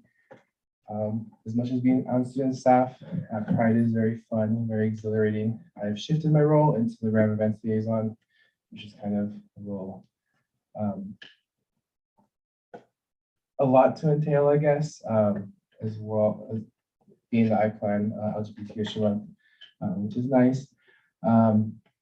I was previously in Senate last year. I was the last Diversity and Inclusion Caucus person, as well as the first Diversity, Equity, and Inclusion Affairs Committee Chair, which the lovely speaker wrote that into existence alongside Speaker Principal Parizo. I'm interested in this position to be able to shift focus and kind of allow for marginalized voices to come through the college council side. We do get a lot of impact and representation from the SDPS side, but from my experiences last year, there were some college councils that were predominantly white, which is to be expected coming to the PWI. And I kind of want to be able to kind of shift that current imbalance and kind of foster a new way to shed light on more diverse voices in those councils, to kind of brainstorm new ideas to kind of benefit the student body as a whole. As for my involvement in the SDPS offices, like I said previously, I am part of the Pride Resource Center student staff, so I'm there a lot, or pretty much, yeah, a lot.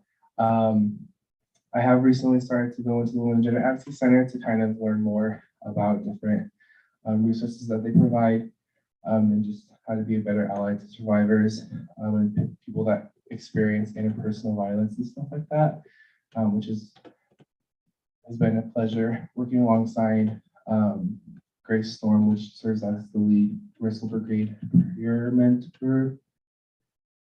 Thank you. And then as well as being an LSAT role and being in space with my Latina. I kind of want to be able to, you know, expand that to more SDPS offices, because I do feel a little disconnected sometimes when with BAC, APAC, and NAC, just because it's the different floor levels. And then engaging more into the AAC as well as the first gen council to kind of fill those seats as well as the multi-faith. So yeah, sorry, yeah. Alrighty, we're gonna move into a 10-minute period of question and answer with the first race placard, Chair Trout. You've been to the song and dance before, so you know exactly what we're gonna ask. How do you plan to uphold the university and ASCSU initiatives of diversity, equity, and inclusion? Yes, lovely question. So yeah, I think the big part that comes with the recruitment retention officer position has to play with the retention part in the aspect. I had the honor of being a part of the conversations and some of the initiations. I don't know if that's the right word. But bringing the DEI training to Senate last year alongside Chair Trout was a big payoff. We invited all the members from different branches to kind of learn and utilize it. And it allowed me to reflect on my own bias and how I show up in this space and if I'm really advocating for students and not advocating for myself. So that was a big learning experience because I think it's important to hold other spaces accountable. But if I'm not holding myself accountable, then there's not very much, it's not slave basically. So definitely being able to bring more initiatives and trainings into this space is what I think would be the better payoff for students to utilize, especially because they're very important in different topics of discussions and lived experiences. Yeah. You answered already another one of my questions I was going to ask you, so thank you for that. How do you plan to balance ASCSU, school, and outside work? Definitely. Outlook calendar has become my best friend. And the good thing about being around events liaison is I don't really have to do stuff in the office. I can just be outside roaming around, which is usually what I do all the time. Work, I have been able to do that last year when I served as the DEI chair, as well as being student staff for Pride. I was able to time manage that the best I could as well. So thank you for answering my questions.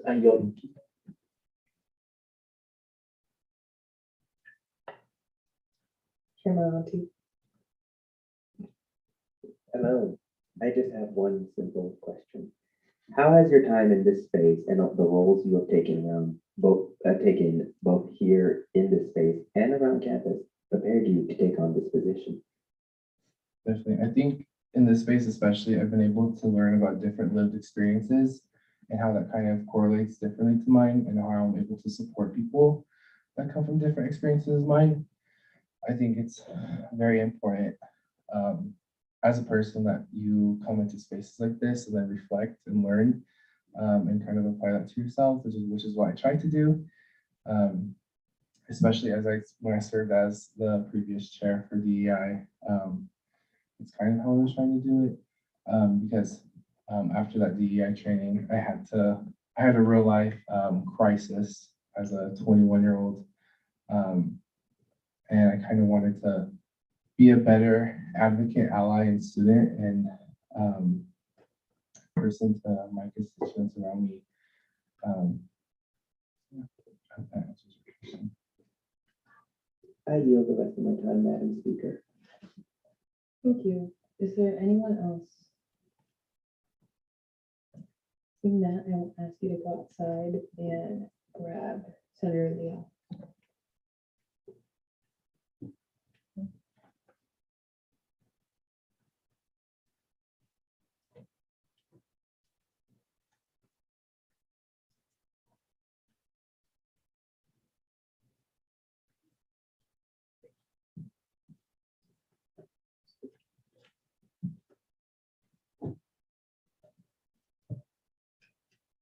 Alrighty, you get 5 minutes to present. Hello, everyone. My name is Gilbert Leal Jr. I'm a senator for El Centro. And honestly, after Faraz reading off the position and all, I felt really called to do it just because I'm the type of person to know everybody and their mother. If you see me on campus, you will probably know me or somebody will know me out of your friend group. And everybody's like, damn, Gilbert, you really know everybody. And I'm just like, okay, sorry. But other than ASCSU, I am involved and I work at the Health Network as a medical assistant. I play tennis and I'm also an RA at Braden. And so those 3 things, coming from housing and coming from also a medical standpoint, if those people that I do interact with do want to, make a change, starting at their university, especially people of color at a PWI campus, I feel like this would be a great place to start with them.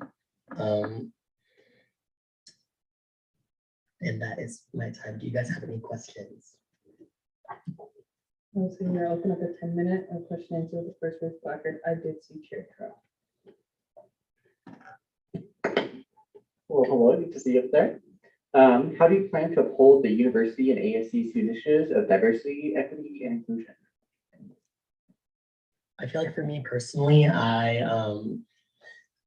I will uphold it by looking at identities in myself first, because I am multicultural. I'm a multiracial person, and so having that already under my belt, I feel more connected with most, if not all, the SDPS offices because of my background, and also making sure that I interact with all the SDPS offices and just accounting for everybody's identity and background, and not making sure that any identities or backgrounds do not go unnoticed while I do have this position, if I do get it. How are you going to recognize your inherent biases? I'm a very blunt person, so I feel like if I recognize my own biases, then I am doing a great job at that, because I do a lot of self-reflection in my free time if I'm not sleeping or homework or anything. So just taking that into account, of course, apologizing if I do say something out of bounds. And I do have a friend group that is quite different in their backgrounds than me. And so having that also as a support system to lean on, to also call me out for my biases would be great. And I am also an RA, so having that structure and knowing what to do for certain things also helps. How do you plan to balance ASCSU, school, and outside work? Well, not that this is a little flex or anything, but I do have an iPad and I have an organizer on there. No, listen, I have been so good this year, guys, with my organizing. Everything is color coded. I'm on time to a lot of my events that I attend here. And so I just plan on doing the same thing, maybe set alarms with labels on them. I've done that in the past, so I don't know. Just keep on utilizing my resources, myself, and my friends if there's also events that I need to go to as well. Awesome. Thank you for answering my questions. I yield. Of course. Thank you. Next we have Senator Hill. Thank you, Madam Speaker. Hi, candidate Senator Leo. Nice to meet you. I'm Senator Hill. Nice to meet you. So I think my first question is the recruitment and retention officer. How are you going to, there's like hundreds of clubs and campuses and sororities or fraternities, et cetera. How are you going to reach out to essentially, what tangible ways would you reach out to each of these organizations during your time here if you were to be elected as part of this position? My main priority would probably be email, but also one of our associate senators, you'll see Rivera, she is also in sororities and fraternities and knows a lot about that. So I would come to her on how to guide us through that. But I'm also have a lot of friends and everything in fraternities. So I could come to them if needed for guidance on how to interact and go forward about events and etc. Thank you. Madam Speaker, are you?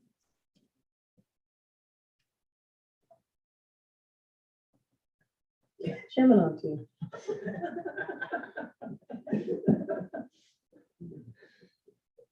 Yeah, just last quick minute, 2 questions. How are you, I'm guessing this first question is going to be a ranking here, so I'm going to skip it and come back to it. The second question that I had planned was, how have your positions, both in this space and outside of the space, better prepared you to take on this type of role? Honestly, the positions that I have held in the past have been all leadership positions, mostly, if not all. I was a drum major in my high school band, and I just did a lot of leadership roles. I was the president of my Black Student Alliance at my high school as well, and I'm also involved with the back office and El Centro too. So I feel like just going about that in taking more of an initiative role, but also understanding that I need to be organized in the matter of delegating, and having time management is what's going to help me achieve and do good in this role. All right, Madam Speaker, I yield the rest of my time. Thank you. Next, we have Chair Kelly. A motion to previous question. There's been a motion to previous question. All in favor? Oh, let me explain. A motion to previous question is mostly saying that we're gonna cut question and answer entirely. And just like kind of move on to the next candidate in this situation. Can't remember if associates vote on this. I think so, because it is a procedural. So I've been told to just kind of explain every time associates can vote, so we don't have much confusion. Alrighty, all in favor of moving on, say aye. Aye. All those opposed, say nay. Any abstentions? Alrighty, Thank you guys for your time. I ask that you go ahead and vote. I can need a quick point of clarification. Usually it's to move or to exhaust the speakers list to end Q&A, and then previous questions to end discussion debate. So discussion debate happens after we do Q&A for candidates, so just for clarification.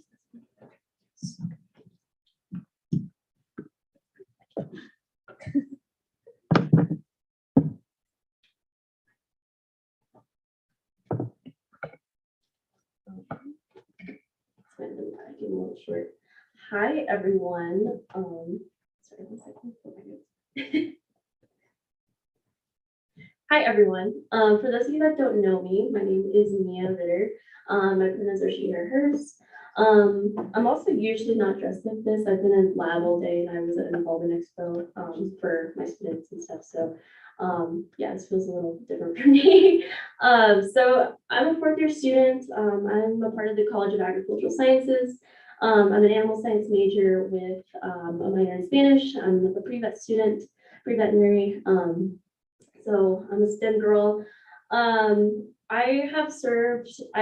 had the privilege to serve as a senator for 3 years, as a senator for the Native American Cultural Center. And previously I've also gotten to serve as the Diversity Inclusion Caucus Chair in 2021 and 2022. Also budgetary chair of last year for 2022-23. So it's been really cool to work with everyone in the legislative branch. And outside of ASCSU, I've also had the privilege to work in housing and dining as the inclusive community assistant, working. I've been doing that for 3 years, as well as a resident assistant, working at Academic Village, working as a NAC and SDPS liaison for students, for honors, engineering students, mostly first years, transfer, international students. So I've really had the honor to just work with so many students all over campus for so long. And right now I currently work as a mentor for the College of Ag first year students and transfer students, etc. People who are the first year at CSU all around. And I also serve as a mentor for the Native American Cultural Center as well. So that's been really cool getting to do that for the first time this year. So yeah, I mean, I have seen Senate in all sorts of shapes and sizes and forms. So it's been really, really cool since I've been here in 2020 in ASCSU, and I've had the privilege to do so many things, working with so many projects and getting involved and getting students involved as well. So I've gotten to work with the recruitment and retention officers like since 2019 with Raven Pinto, with Ben Saxey, Kari. So it's been really cool and getting to see what they've done. And that's something I still want to continue within this position. Yeah, I mean, I think it would be really cool to do for one, you know, I feel like with this job, I already talk to so many students all over campus, no matter where I'm at, whether I'm in class, whether I'm in different projects. Oh, I also forgot to mention I'm on BSOF as well, so it's been really cool doing it for the first time this year. So yeah, I've just talked to so many students about ASCSU. I think ASCSU is a really great organization, and we do so many amazing things. And I'm really proud and happy of all the people that I've gotten to work with, and you know, I hope to continue to keep working with in this position or any other shape or form. I just really enjoy my time being here, and you know, getting so many students hyped up, and just getting engaged with ACSU, because I really truly think we do so many amazing things, whether that's in the legislative branch, exec, or judicial branch, or our other programs outside of that as well, like such as BSOF, UFAP, et cetera. So yeah, I just really love sharing that information with students and letting them know all those resources that they have, and just getting to know so many students throughout my years here. And you know, it's been a really amazing place to get to know new people, seeing old friends as well. And yeah, I'm really happy to be here. That's it. We'll move into a period of question and answer with the first raised placard. I know you were quick, but you weren't first. Your trout.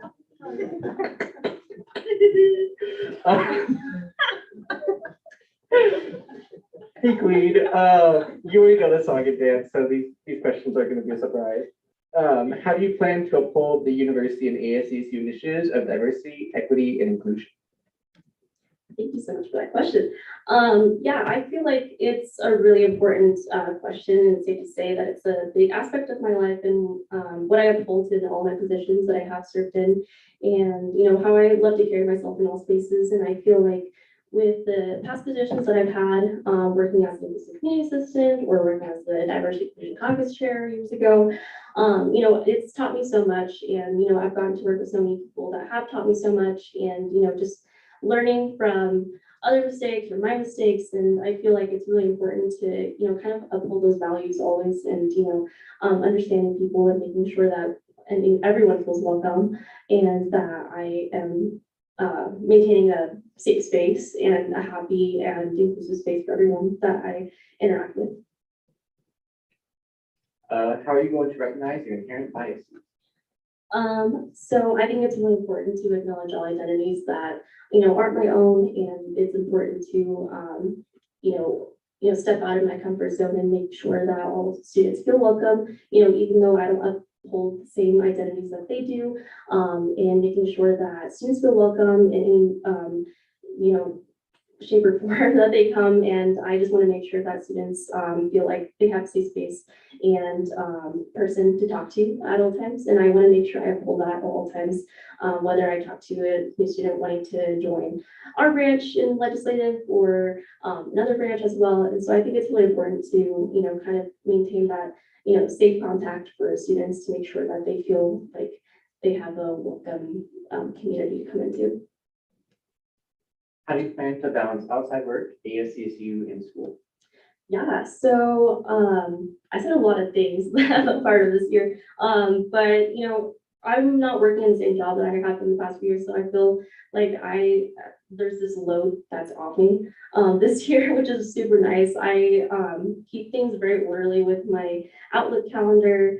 I'm taking 12 credits this semester, and I have 2 very small part-time jobs. It's like 4 hours a week at NAC and like less than 10 hours at College of Ag. So I think it's safe to say that I can balance all these things and, you know, do all these things, you know, comfortably for me as well. And, you know, this is something I really want to give my time to. And, you know, I feel like I'll be able to balance my work and school schedule and, you know, mental health schedule, because I think that's super important. So yeah, I mean, that's me. Awesome, thank you for answering my questions. I yield.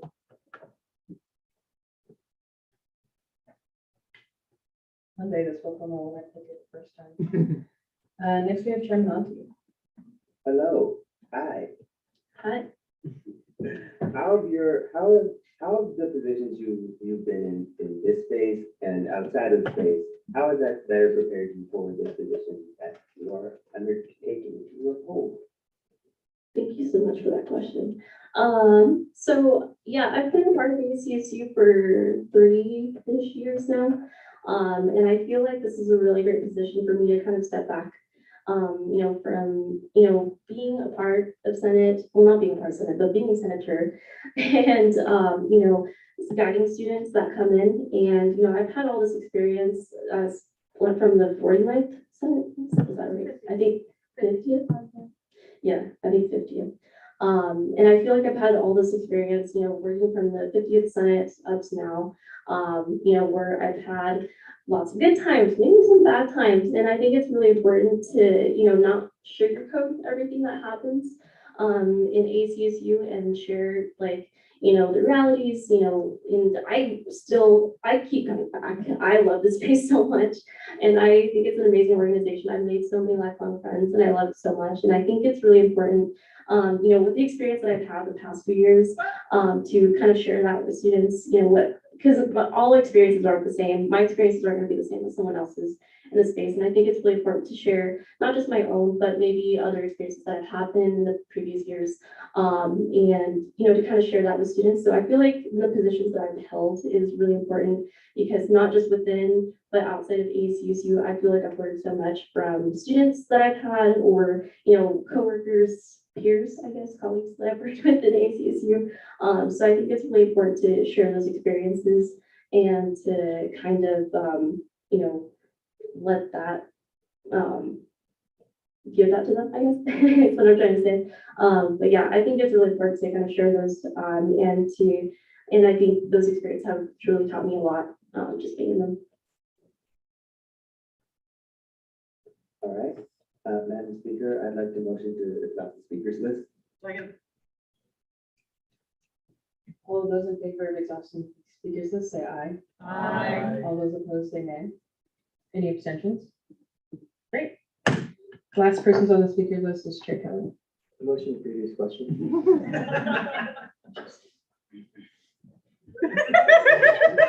Well, we want to yield to redundancy. Point of order, that would mean you have a vote rather than just ending. I'm gonna just yield for them. Thanks. Can I also explain one thing about how things work? So just so everyone knows, when you exhaust the speakers list, you get rid of the time limit. You can actually make us take longer on the thing when you exhaust the speakers list. It's better just to let the time run out or shorten the time. I do. Okay, I ask Mia to please step outside. And we will move into a 20-minute period of discussion debate with the first race placard. Please not speak until she is out of the room.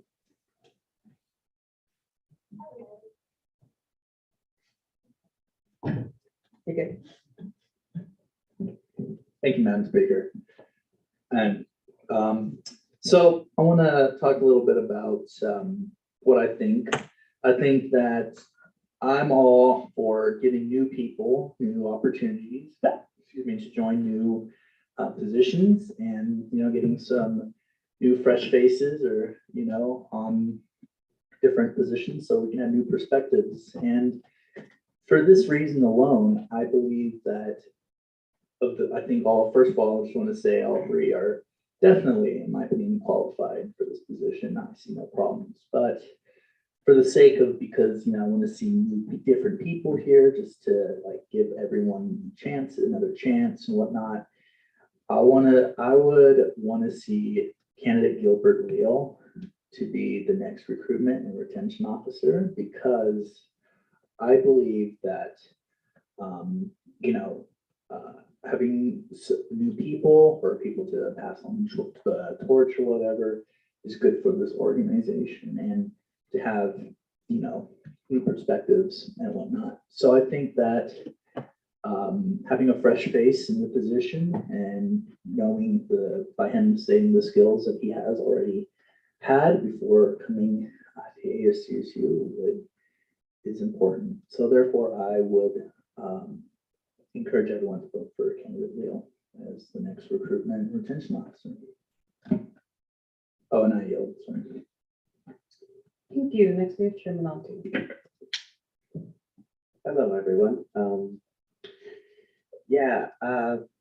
all of these candidates are very qualified, and I feel like they definitely demonstrate they would be very fit to step into the position. Wow, I'm struggling with words today. But I feel one candidate really stood out to me out of all of them, and that would be Ritter. Because as she stated that she has many years of experience in this position and whatnot, and I feel like with us transitioning, we definitely want someone who does have a lot of experience both within the space in order to properly handle the position. I have had the lucky chance to work with former Chair Ritter, and I definitely feel like she has, the words are fighting me, the words are fighting me out. A lot to potentially give to the space when it comes to recruitment and retention. And yeah, no, I'm just voting chair as former Chair Ritter, and I yield the rest of my time. I'm sorry for my words. Thank you. Next we have Chair Kelly. Is there anyone else in the speakers list? There are two other people behind you. I'll just motion to exhaust speakers list. There's been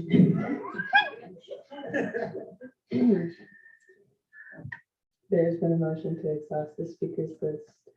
Do I hear a second?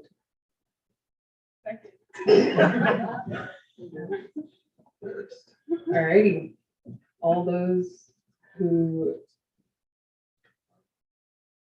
in favor of exhausting the speakers list, please say aye. Aye. All those opposed say nay. Nay. Right, I'm gonna call division on that one, so we're gonna go with placards. Alrighty.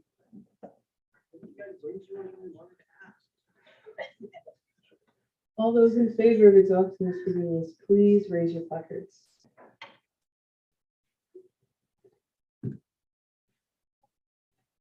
Alrighty.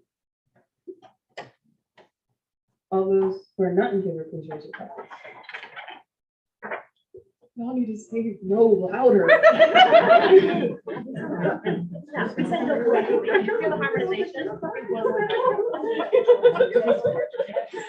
You can please put down your placards. Any abstentions? Thank you. With a vote of. All right. Okay, one more point of information. You also don't have to get on the speakers list to make the motion to end the time. You can just do it. So you don't ever have to get on the speakers list again for that. I disagree. I think you do. That's an interrupting motion, but like you shouldn't interrupt like the person talking. That's an interrupting motion. Alrighty, with a vote of 5 to 13 to 4, this motion does not pass. That is not, exhausting the speakers list is not an interrupted motion. It requires a second, is non-debatable and non-amendable. Fun. Alright, next we have Senator Johnson McAllister. So I think all of the candidates are really great. Don't get me wrong, but I think Ritter stood out to me the most. I think it is valuable to have somebody who has experience in the space for a significant amount of time, just to explain to new people the ins and outs. And I think that can help a lot with retention because I didn't know anything and I almost like left ASCSU because I didn't know what was going on. Shout out for us. Sorry. So I think having somebody that like is easy to talk to. Like she does not even know me like who I am at all. And she like smiled at me in the office and I was like, oh, okay. Her.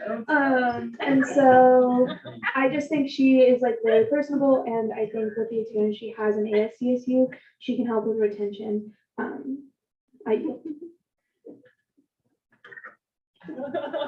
Thank you. Next we have Chair Trout.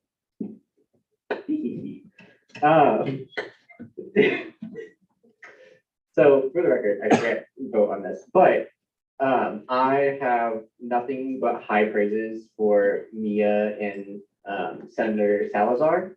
As Senator Salazar spoke earlier, me and him and the Director of Diversity Inclusion and a couple others worked to get DEI training and other trainings into the space, and it was really valuable for a lot of folks who were there.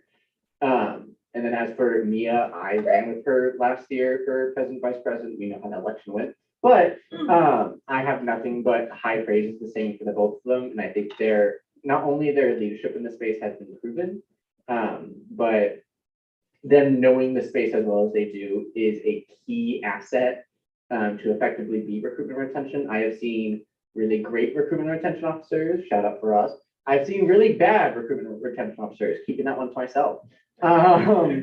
So I think having folks who know the importance of recruitment and retention and have been in this space, I think is super essential. I think Senator Leal has a lot of potential to growth in this space. I just don't know if he's ready for this position yet. If he does get it, I think he'll excel in it. But those are my thoughts on that. So I yield. Thank you. Next, we have Associate Work. Morning, Senate. Don't do it to me. All right. Yeah, this position is extremely important. It's having someone in this space that is very knowledgeable, like both of you mentioned, is super important to this role.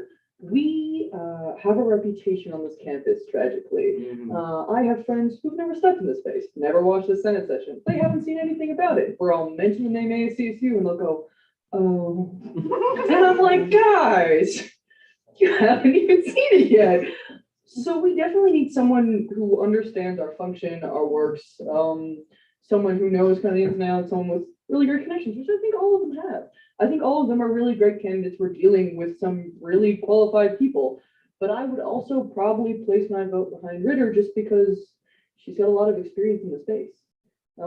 She's worked a lot with space. She's worked a lot with a lot of different offices. And I think all of our candidates are really great. And no matter who you vote for, I think you're casting a good vote. I think she's got a lot of qualities that make her really sparkle. And I think she'd be a really good choice in terms of people to, put a face to our space. Yeah, and maybe get us a little bit in the better graces of our student body. I yield the rest of my time. Thank you. Next, we have Retention and Recruitment Officer.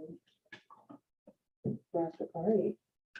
I'm just gonna ignore what happened here. It's okay. It's good. Well, we can talk about it later. It's a lot of time. I'm not a gambling man, but I think we rolled sevens on this one. Everyone here is great. Again, like this role, to reiterate, it doesn't require much experience at all, right? It's more so how can you carry yourself in the space, outside the space, and command not only your social interests, but connecting with the student body. And I think that's what we believe. That's what we lose a lot in this space. I like to say, like, everyone in the space does my job for me, which is kind of crazy because you every time you go out, every time you talk about ASCSU, you're inadvertently advertising your involvement. You're representing your communities, your constituents. So I implore you also to think to yourselves how you impact the image of this space because we're all a part of this space.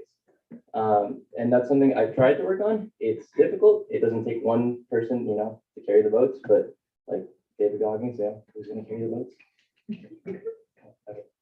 We'll watch that later.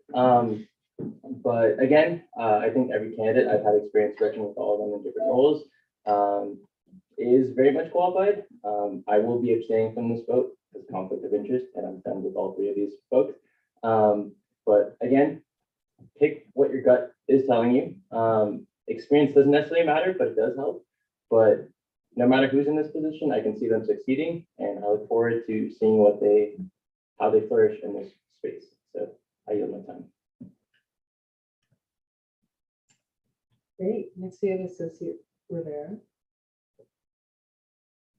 So I just wanted to say that Senator Gilbert, I think he was one of the first people I met at CSU that to tell you something. He's very outspoken, and I think everyone knows him on campus. Mostly everyone knows him on campus because even my friends know him. I'm like, how? And I just think that that's something important to also think about just for retention and recruitment because you want someone like that coming in and being able to be like, hey, you may not know what ASCSU is about, but I can talk to you about it. And knowing someone or having like a friend that's in here, like, it brings attention and attraction to this place, to like hearing it. It's just nice. And he was one of the reasons I ended up even like applying for associate senator. So I yield my time. Thank you. Please correct me if I say your name wrong. It's very small and I'm trying to read it up here. Associate with Sarah. That would be associate with Surf. Hey, pretty good though. All right. This is obviously my first speech. Hopefully it isn't a train wreck. So I'll say a few things. It seems like Ritter is definitely the best choice for a recruitment officer. She said that she worked with or the recruitment officer before, I believe, and was an RA. So much more experience than either of the other two candidates in this, election, I guess. She does seem very sociable and personable. So yeah, I think that everyone that joins ASCSU and ASCSU as a whole would appreciate a good retention and recruitment officer. My experience getting in here was a little bit pulling teeth and doing some interrogations, but hey, I'm on and I'm glad. So yes, I do believe that Ritter is the best out of these three. I yield my time and thank you. Thank you. I have no one else on the speakers list at the time, so.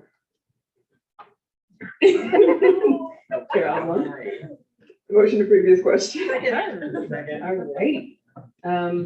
All those in favor, please say aye. Aye. All those opposed, say nay. Any abstentions? Great. Next, we will move into a time of voting. And did you have something you wanted to say? I have a motion. I'd like to motion for unanimous consent for a 5-minute recess while counting the votes after. Is there any dissent to that motion for a 5-minute recess after votes are cast? Hearing none, we will take a 5 minutes recess after votes are cast. Due to our bylaws, we do have to do this by secret ballot because there is not enough positions to fill, or there's not enough people to fill each position. Under 18. I need to use ranked choice voting, please, candidate. Is that a motion? Yes. Seconded. All righty. You want to make it hard for us to. I can get explanation. Yeah, I was about to ask somebody if you would like to explain. Yeah, so ranked choice voting is my personal favorite way of voting when there are more than two candidates. Obviously, when there's just two, you're kind of voting for one for the other. One or the other, it doesn't really matter. When there's 3 or more, ranked choice voting basically says this is the order of order that I would like to vote in these. So if I had literally so excited on how I'm voting, so I'm just gonna randomly take people. So if I had Adrian, if I wanted Adrian first, and then I wanted Mia, and then I've forgotten the other person's name already. I can't see it. I'll come up. I don't know that's one, and then Gilbert as the last one, right? Then that would be the order that I wanted. But then if Sammy wanted to vote differently, he could put Gilbert first, and then Adrian, and then Mia last, right? And then you add those up differently, so each one kind of gets different points, and it eliminates the people that get the least amount of votes.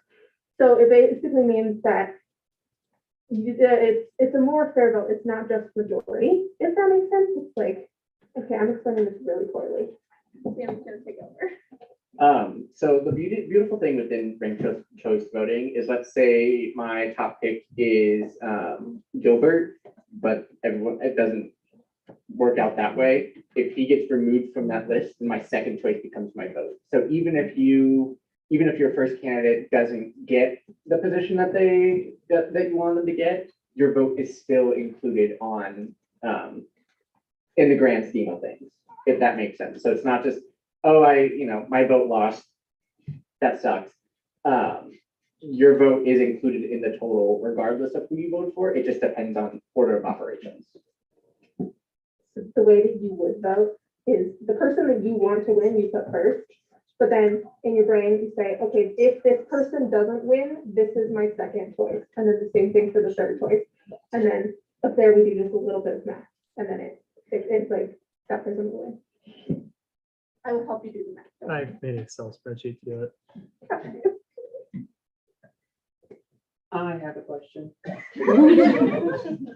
Alrighty, if we were to cast the votes that way, are we going to assign the point totals of 3 being number 1, 2, 1? That's how I would do it, yeah. Okay. Any other questions? Chairman Nate. I am a very visual learner. Okay, I got it. Alrighty, alright. Oh my God. Enoch, to make it a little, or sorry, apologies, Chairman Nate, to make it a little bit more understandable, what you would do during voting is that you would write down the names in order of your most like confident to least confident. And when you do that, when we get it, we will assign the point totals to each person and we will add it up here. You also don't have to vote for everyone, so say you have 0 confidence in Mia, you can just vote the other 2, and then Mia wouldn't get any points. All right, thank you. That helped clear it up. Yeah, so we are still on a motion to do ranked choice voting.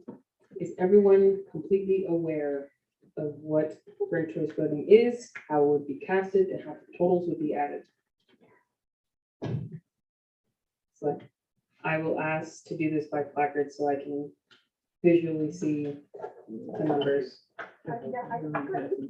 Alrighty, all those in favor of doing these election by ranked choice voting, please raise your placard.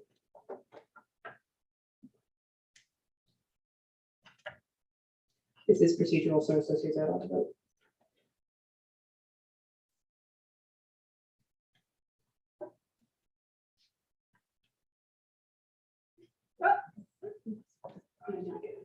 You may put your placards down. All those not in favor, please raise your placards now.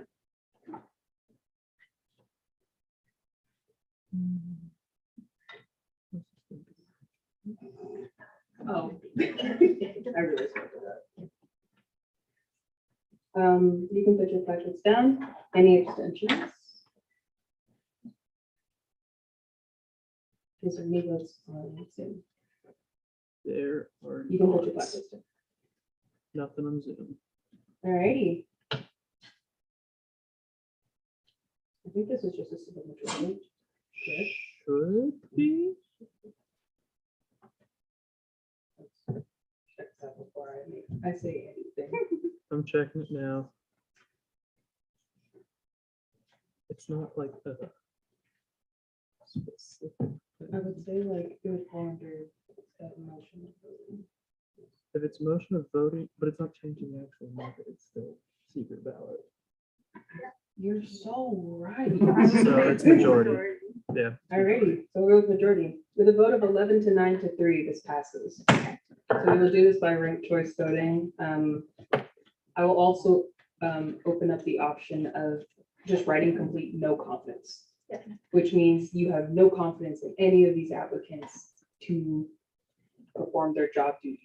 And I think as well as ranked choice voting, even though you don't have to write all 3, I don't think you have to write even 2. You can just write 1. You can write 0 to 3 things. Right. Oh, also, so any associates sitting in for senators, you may vote. So I'm pretty sure that means Associate Perk. You know, but both of my senators. Oh. Sorry, can I jump in?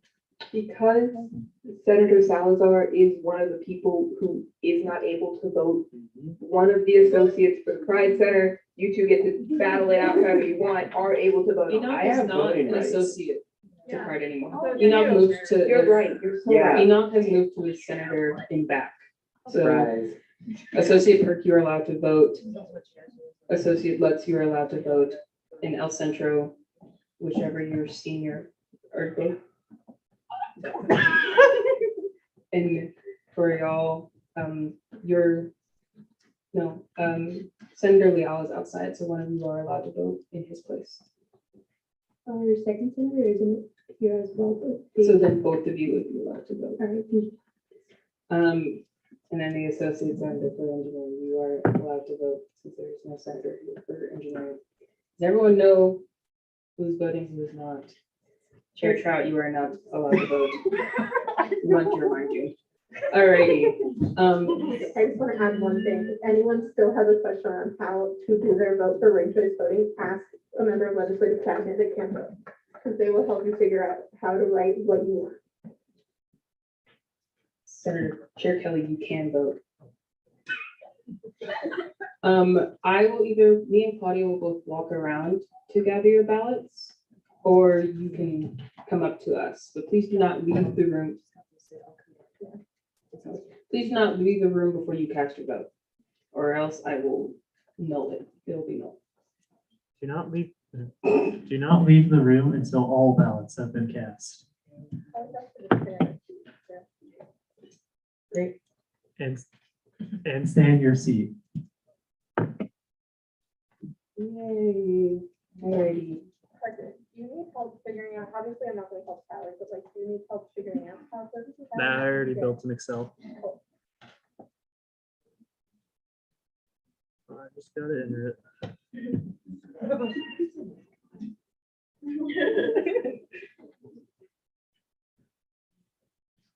Super close.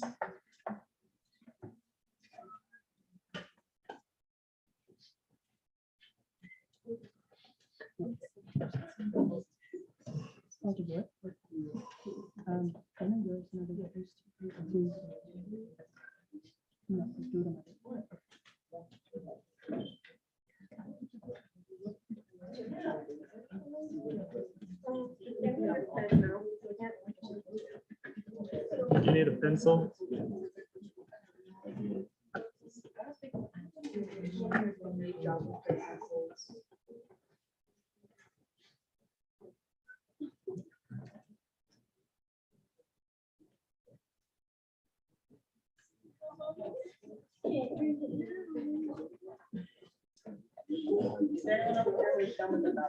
I think you're still hanging out, because I'm not.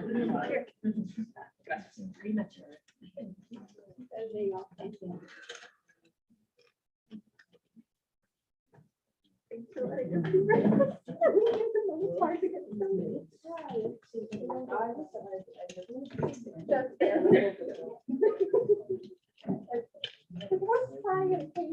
Did everyone who's voting get a ballot?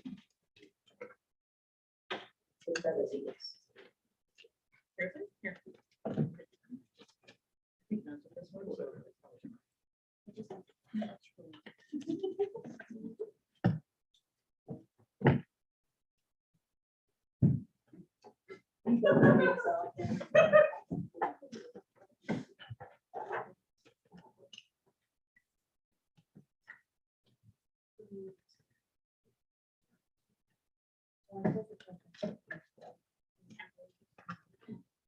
Right.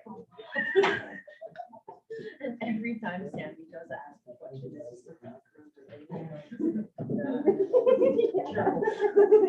because it would keep him from falling up, and then it would give him something to apply to the answer. So it's up down. Yeah, exactly. So oh my God, what did they say? April Fool's Day, we should do that. Oh my God.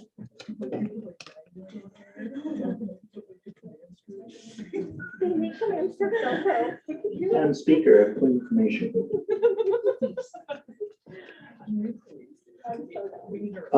My point of information is, when will we be able to do our break once everyone gives you while you're counting it? I was about to say, has all the votes been casted? Has everyone? Has Associate Perk, has all the votes been turned in? Once Claudia grabs that last vote, we will take a recess and we will come back at 8, we'll go 8:52. Recess. Everybody screamed when recess was like. Yes, I'm gonna come up with something that's an eyes. Technically, you are supposed to have votes. I don't know. Yeah, I don't know. The computer's counting it, but whatever. So it's doing our. Where are you going? Yes. I'm not theoretical. I'm fine with that, but. I disagree because Let's these go. people don't know how to do it.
Sorry. My bad, Parker. I also we didn't mute off of Zoom, but for record, neither Ritter potentially. We'll catch up. No, 'cause I turned it off when we were trying to, because I saw that it was like slowly tracking. I was like, no. Anyway, moving on to our next piece of the agenda. Election of the caucus chair. We are going to the election to women's caucus. Is there any nominations or self-nominations at this time?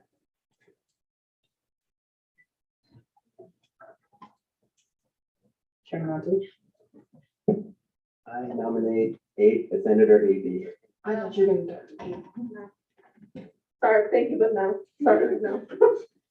I don't want that. Any other self-nominations or nominations? Sure, try. Seeing no nominations, unless somebody behind me raised their placard very last minute, I motion to table election of women's caucus chairs next week. Second. Alrighty. I'm just gonna assume we're all in agreement. We will table this until next week. Alrighty, next we're getting into new business, resolution 5302, approve it of the second version of the 53rd bylaws.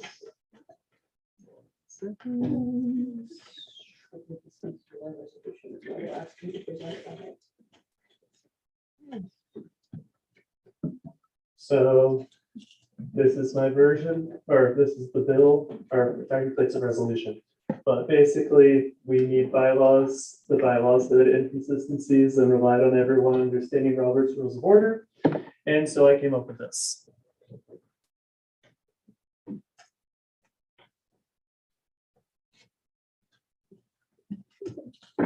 Okay, so the way I designed this is to be as easy to understand and find information you need as possible. If anyone can look at these bylaws and not understand or cannot figure out a specific rule, I have failed in that. I made it as easy as I possibly could, I thought. I changed a great deal, if I'm being honest. I divided categories into much more than what the regular bylaws had. And yeah, is there anything in specific someone would like to look at, or if they would like to learn a specific rule and see how long it takes me to pull it up? No. I would accept the challenge. Well, okay, I don't doubt that. I just am wondering, since we have two separate bylaws that'll be going into the system. Pick your favorite. Okay. Or make a mix of both. That's what I was gonna say. Mix and match during committee, whichever one. Something internal affairs. Yes. All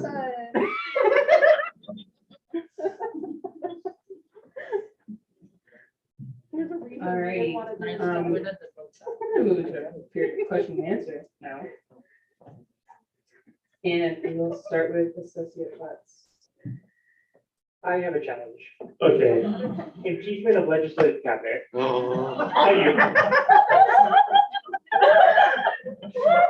Officers, duties of officers.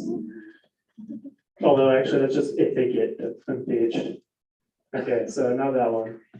Give me parliamentary procedure, motions of the Senate, and one of these motions is gonna be the one to remove someone. We should have raced because I could have found it by now. Boom, shall, or remove an officer of the Senate from their position.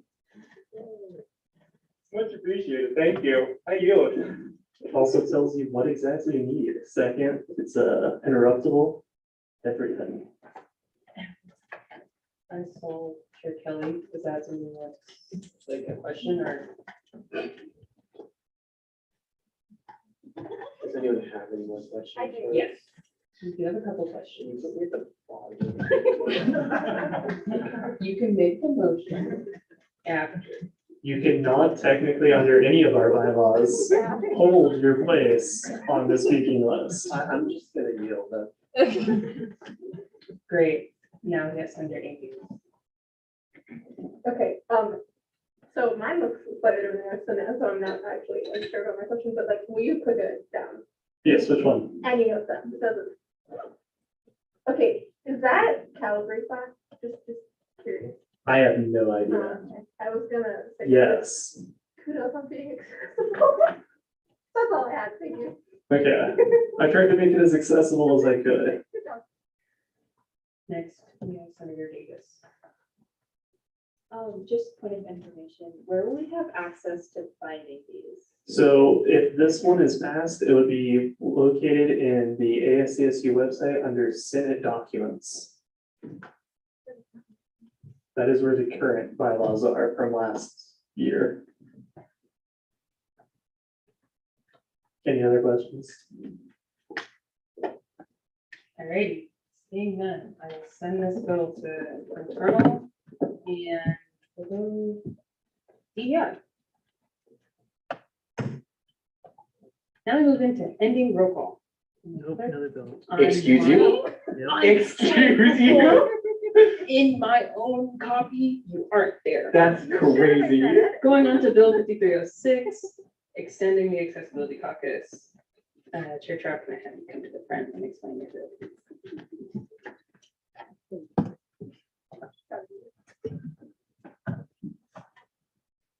That's crazy.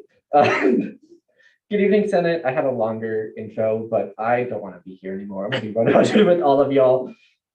So hope you're doing well. For those who do not know me, my name is Sammy Trout. I use the he, him, his pronouns. I ask the DEI questions and allegedly the fastest placard raiser in the Senate. I'm also currently chair of the Accessibility Caucus, which I feel is a little bit more relevant to the conversation here. Before I begin my spiel, I want to make 2 quick floor edits just to add. So when I said this initially, I thought I had 6. I pranked myself and don't know math. So if we could just add Hayden in as well as a caucus member, and also seek to endorse that.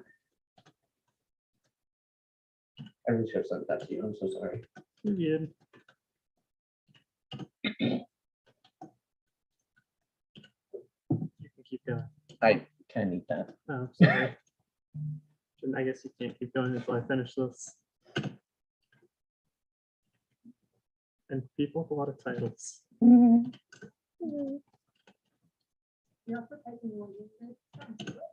mean, I'd do that anyway. Do you want me to hold it?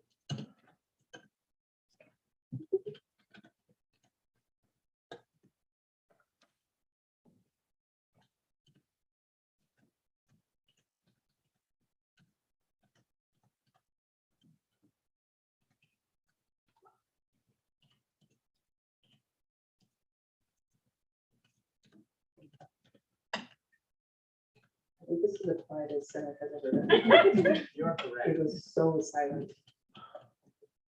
Because we're all tired. It's definitely been the most entertaining set it's ended also, but anyway.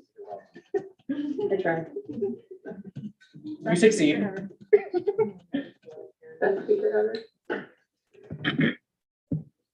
Okay, awesome. This bill is pretty simple. It is requesting that the Accessibility Caucus stay around for a tad longer. For folks who do not know, the Accessibility Caucus was made last year. It was co-authored by me, then Senator Roy Lowe, who we have named Chair Ameti to honor their work within the caucus, and now our lovely Recruitment and Retention Officer, Neil Ritter. A love project to bring accessibility to the forefront of campus while addressing one of the biggest concerns, and that is the infrequency of door buttons working on campus.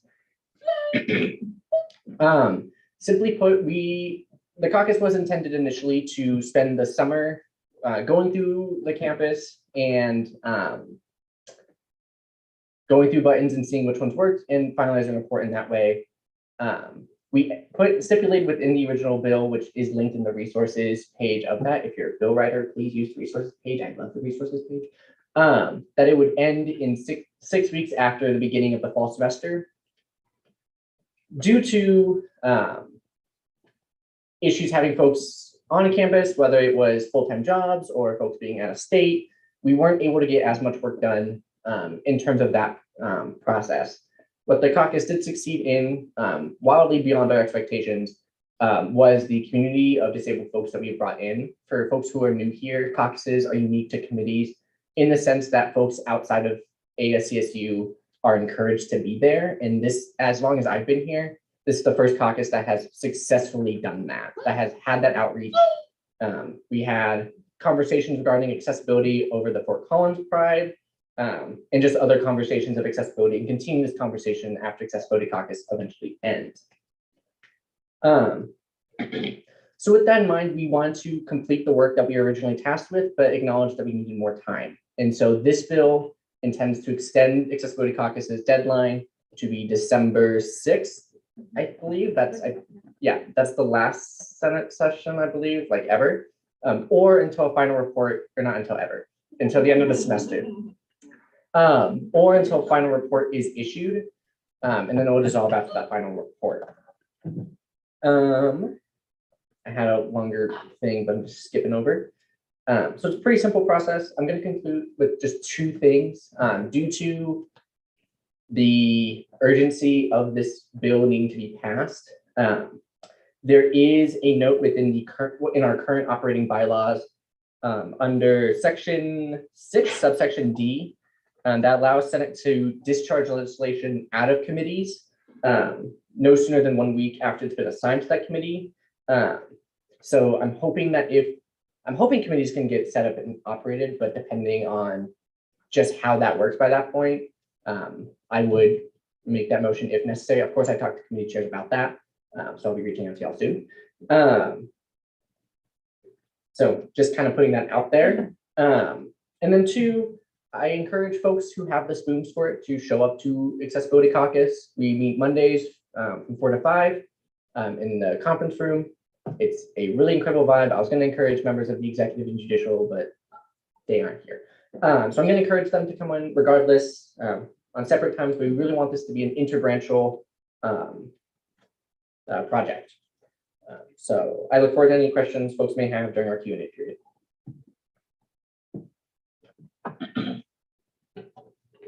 Thank you. Is there any questions about the bill? You're an associate, correct? Yes, associate. There we go. I can read. Associate Halverson. I don't know if this would be considered, well, okay. How far have you guys actually gone? Do you have a list of all the spots on campus that already have handicap buttons? And then how far have you gotten actually testing those buttons? Thank you for that question. So actually, I should pull up the other notes that I have.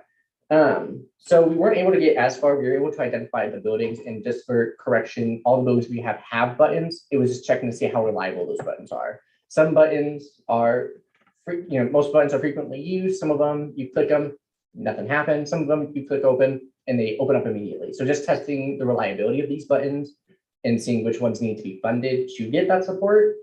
We also found out about halfway through our semester, and it's something that we'll be encouraging in our final report, that the Dixon administration, which was 2 years ago, oh my God, that 19 buildings had received funding to improve their accessibility buttons. We didn't know that at the time of funding the caucus. So those buildings are already going to be looked at, so we're not going to address those buildings.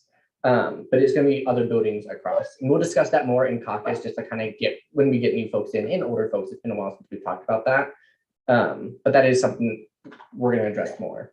As of the actual progress of it, it's not a lot of progress as of right now. Again, because we had issues having a consistent amount of folks come out over the summer due to daytime jobs, being out of state, etc.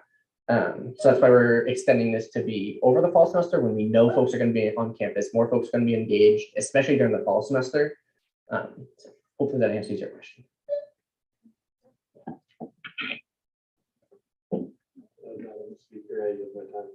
Thank you. Next we have Senator Christie. Okay, hi. First of all, I absolutely love all that you're doing. I think it's a really big need on campus. My question seems like it's kind of dumb, but so this is like a temporary thing. So do you see this? Is there how do I phrase this? Is there like a continuity of something afterwards? Yes, yes. So we always intended the accessibility caucus to be a temporary thing, and that's pretty common. Last year we had the Constitution caucus, which was only around for a hand. Shout out to one of its former chairs, where it was made to do one or similar task, and then once that task was done, to be done and over with. Within our caucus report, and something that we've had extensive conversations of, is having these conversations continue, right? So we put in an original bill that if future senates decide that we want this to be a future, like a permanent thing, there's applicability for that. If it wants to establish a whole new committee, subcommittee, I know DEI is going to be heavily focused on that this year because they have a whole officer within that committee, at least currently. I'm sure that's going to stay. That's a chair question. But so it's intended to dissolve, and that's just to kind of have its purpose be kind of done for. That sounds weird. But there are conversations of that we do want there to be future either events or conventions. I don't really know the right words. I'm tired. But there will be future conversations from the final report saying we recommend that these things still happen. I really hope that answered your question. Yes, that was perfect. Thank you so much. And I yield my time. Thank you. Next we have Senator Davis. This might be like a similar question, but if you did receive this extension, would you also expand your goals, or does it just stay within the buttons until we vote to like make it a permanent thing? Yeah, so within the bill, it does extend that jurisdiction a little bit. Initially, it was solely we're just adjusting door buttons. But as the caucus grew, we were like, oh, we can do so much more with this. And we like me and Chair Emerald Lowe are already like drafting the final report, just kind of getting an idea of what that report's going to look like. And in it, we have a lot of recommendations of things that weren't in our initial scope. So not only does the bill increase that deadline, but it does increase the jurisdiction to improve accessibility on campus. Its sole goal, though, is still the buttons, but that is something we are hoping to loop into our jurisdiction. I forgot my question, so I yield my time. Thank you. Next we have Chair Taylor. You just asked my question, so I yield my time. Thank you. With that, I will send this bill to DI and internal. Thanks, y'all. Great.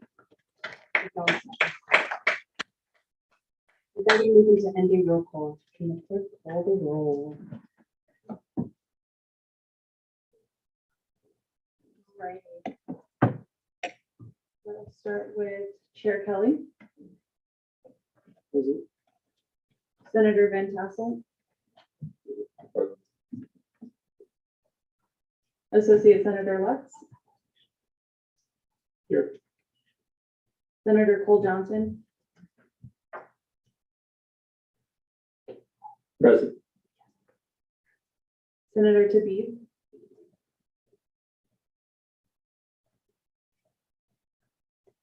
Senator Eby. Senator Wilson.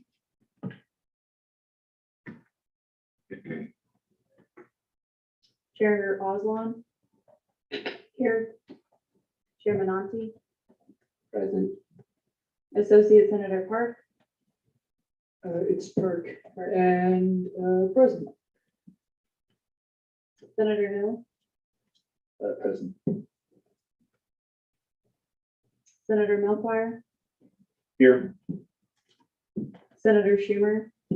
Present. Senator Snyder. Present. Chair Taylor. Here. Senator McAllister Johnson. On Zoom. Chair Trout. Present. Senator Davis. Here. Senator Frisky. Present. Senator Libby. Libby. I'm getting there. Libby. Yeah. Associate Senator Rivera. Associate Senator Daniela Salazar. Associate Senator Barron. Associate Senator Camber. Associate Senator Lesser, Yes, I'm still here. Associate Senator Alvarez, Associate Senator Halverson. Present.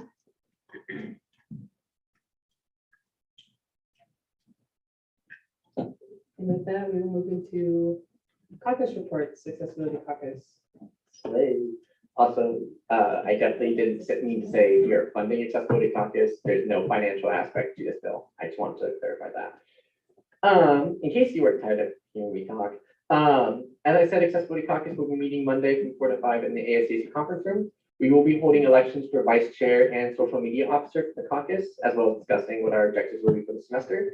So if any of that's interested you, please come on in or reach out to me. I'd happily engage with folks if the 4 o'clock time cannot work.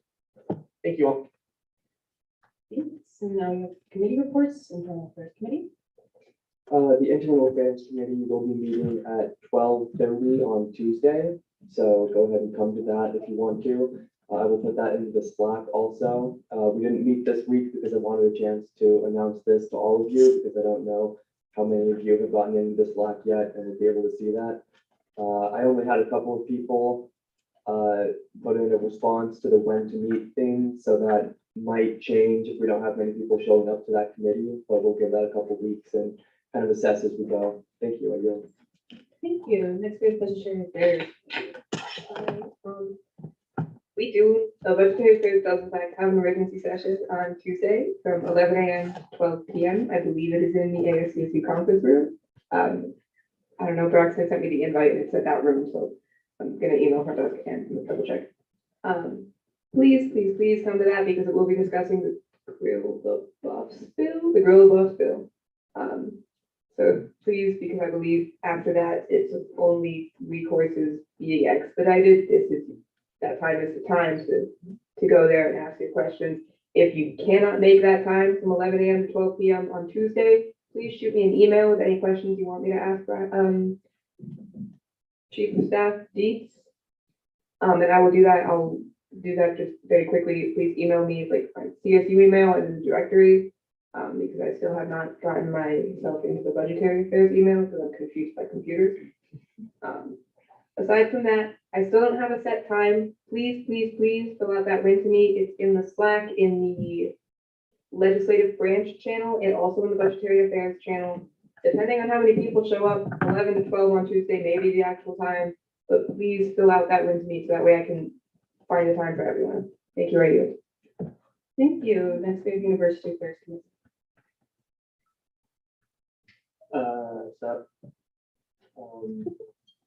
Thinking Thursday, because I don't think anyone else is thinking Thursday, so I know it's gonna spread them out. Probably a little after 2, and all we're gonna be going over is the bylaws, which I barely touched, and there will be candy, so yeah. You have a couple bills to your committee from emergency sessions as well. I would just make sure that you get them. Okay, cool, I did get my email set up, so if you want to send it to that. Great. Last but not least, we have DEI affairs committee. Hello, everyone. Yeah, I have yet to set up that email. I am going to, I'm going to.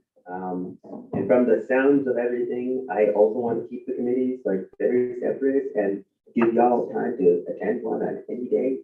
So I'm probably going to do Friday. The other option would have been Wednesday morning, and I don't think any of you want to wake up Wednesday morning. So yeah, Friday afternoon, probably around 2 or sometime after. So yeah, yeah, it's keep posted. Keep posted is what I'm going to say. Thank you. Now we can move to legislative officer reports. I have a couple things to say, so I apologize. I kind of said this when we were first electing a speaker pro tempore, but because of I am a STEM major, they purposely, to spite me, put tests on 7 to 8:30, my chem test. So I'm trying to see if I can take it earlier. As of right now, I will be stuck taking it at 7 to 8:30. So Claudia, I will be running the first half of that session or the first like 20-25 minutes, and then I will go to my test and I will come back as soon as I can. But Claudia will be running the session in, she will yield to Parker. if She has any questions. Yes, I will. What day specifically? It'll be next Wednesday. So I will let you know a week ahead of time, and I will not be here for that session. I have a meeting with the RMSMC CEO sometime next week. So if anyone has any things they want to talk about, and please let me know. Then also RMSMC stands for Rocky Mountain Student Media Company. To let you know what's coming up for next week. I am going to be submitting the job descriptions for residential recruitment, speaker, superintendent, parliamentarian, and chairs. All of your job descriptions will be in next week. And I will be expediting those, mostly because they are 3 weeks behind on it. Because one, we didn't have the chairs set up, so I need to wait for those. Two, the budget was still funky. So I need to wait for that. And I knew before I was going to be changing out chairs and positions. So sending in and doing like budget stuff before I had a set of who was going to be in these positions was just not feasible. And so that's why we were so far behind. So that we'll be sending out, and I will be trying to expedite it. We have a lobbyist bill coming in through next week, which means that ASCSU is having a lobbyist. If you have any questions, please talk to President DeSalvo or Claudia, because that is one of her issues. I will be out of town this Friday through Sunday.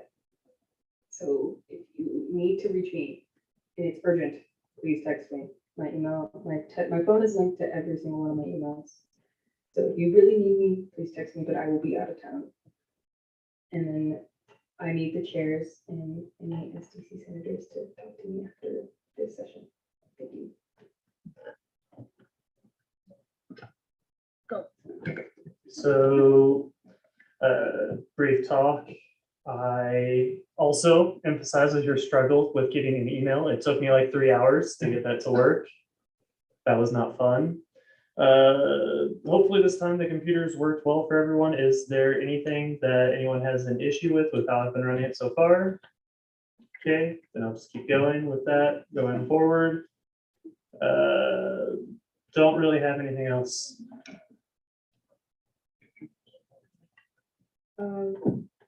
Cool. This is also a little message from Chair Oslan, but for any legislation going forward, please, any legislation asking for like the allocation of funds, please add the ASCSU accountant email to, or just the ASCSU accountant to the forwarding list, just so we have like an extra person who has that legislation to keep track of on top of the budgetary affairs chair.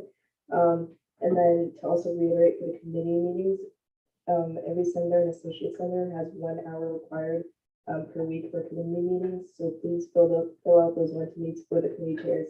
And committee chairs, send me either through Slack, email, or just, yeah, probably Slack or email when you're meeting so I can make a talk so I can send it out to everybody. And then Ava and I will be posting our office hours very soon on our door so everyone can see when we'll be in here if you ever need to talk to us. And then if you need to join Slack, let me know so I can add you if you have no idea. Thank you. Also be out of town this weekend, so do that ASAP. Is there anyone else from our circle? This is from the front desk as well. If you haven't filled out your onboarding form, it would be really great if you could. So we could get everyone their placards, as well as get them on the weekly email list and all that kind of stuff. And if you guys have any issues with how I'm writing the minutes, please come let me know. I'm happy to change anything that needs to be changed. Yeah.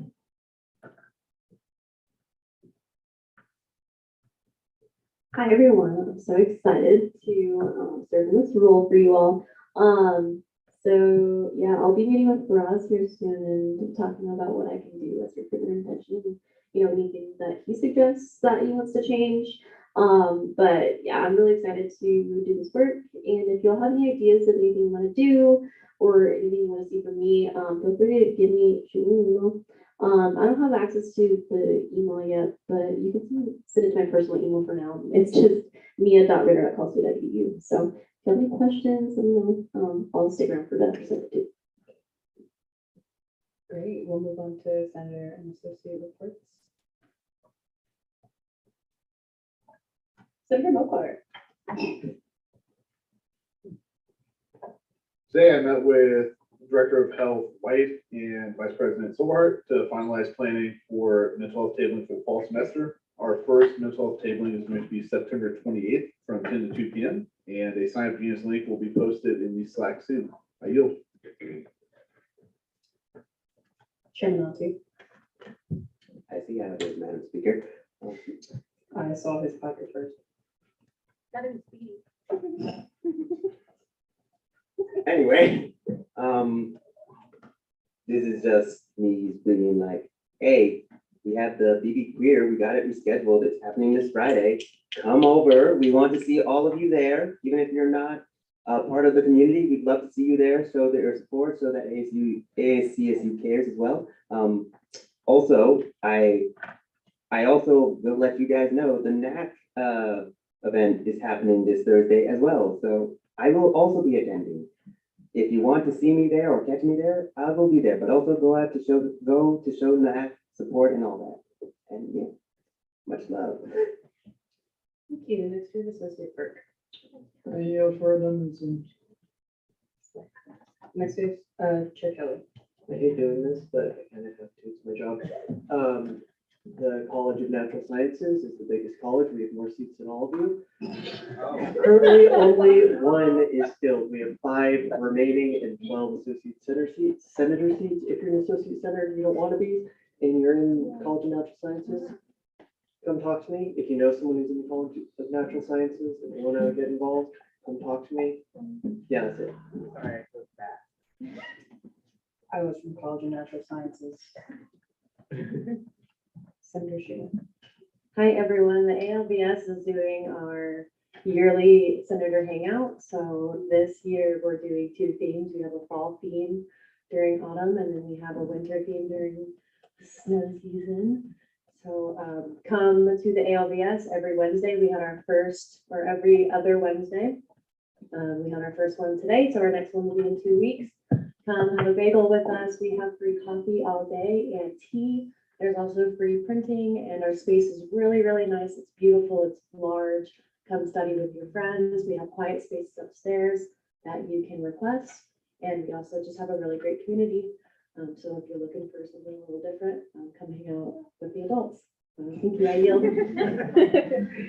Any other senators associated who wish to say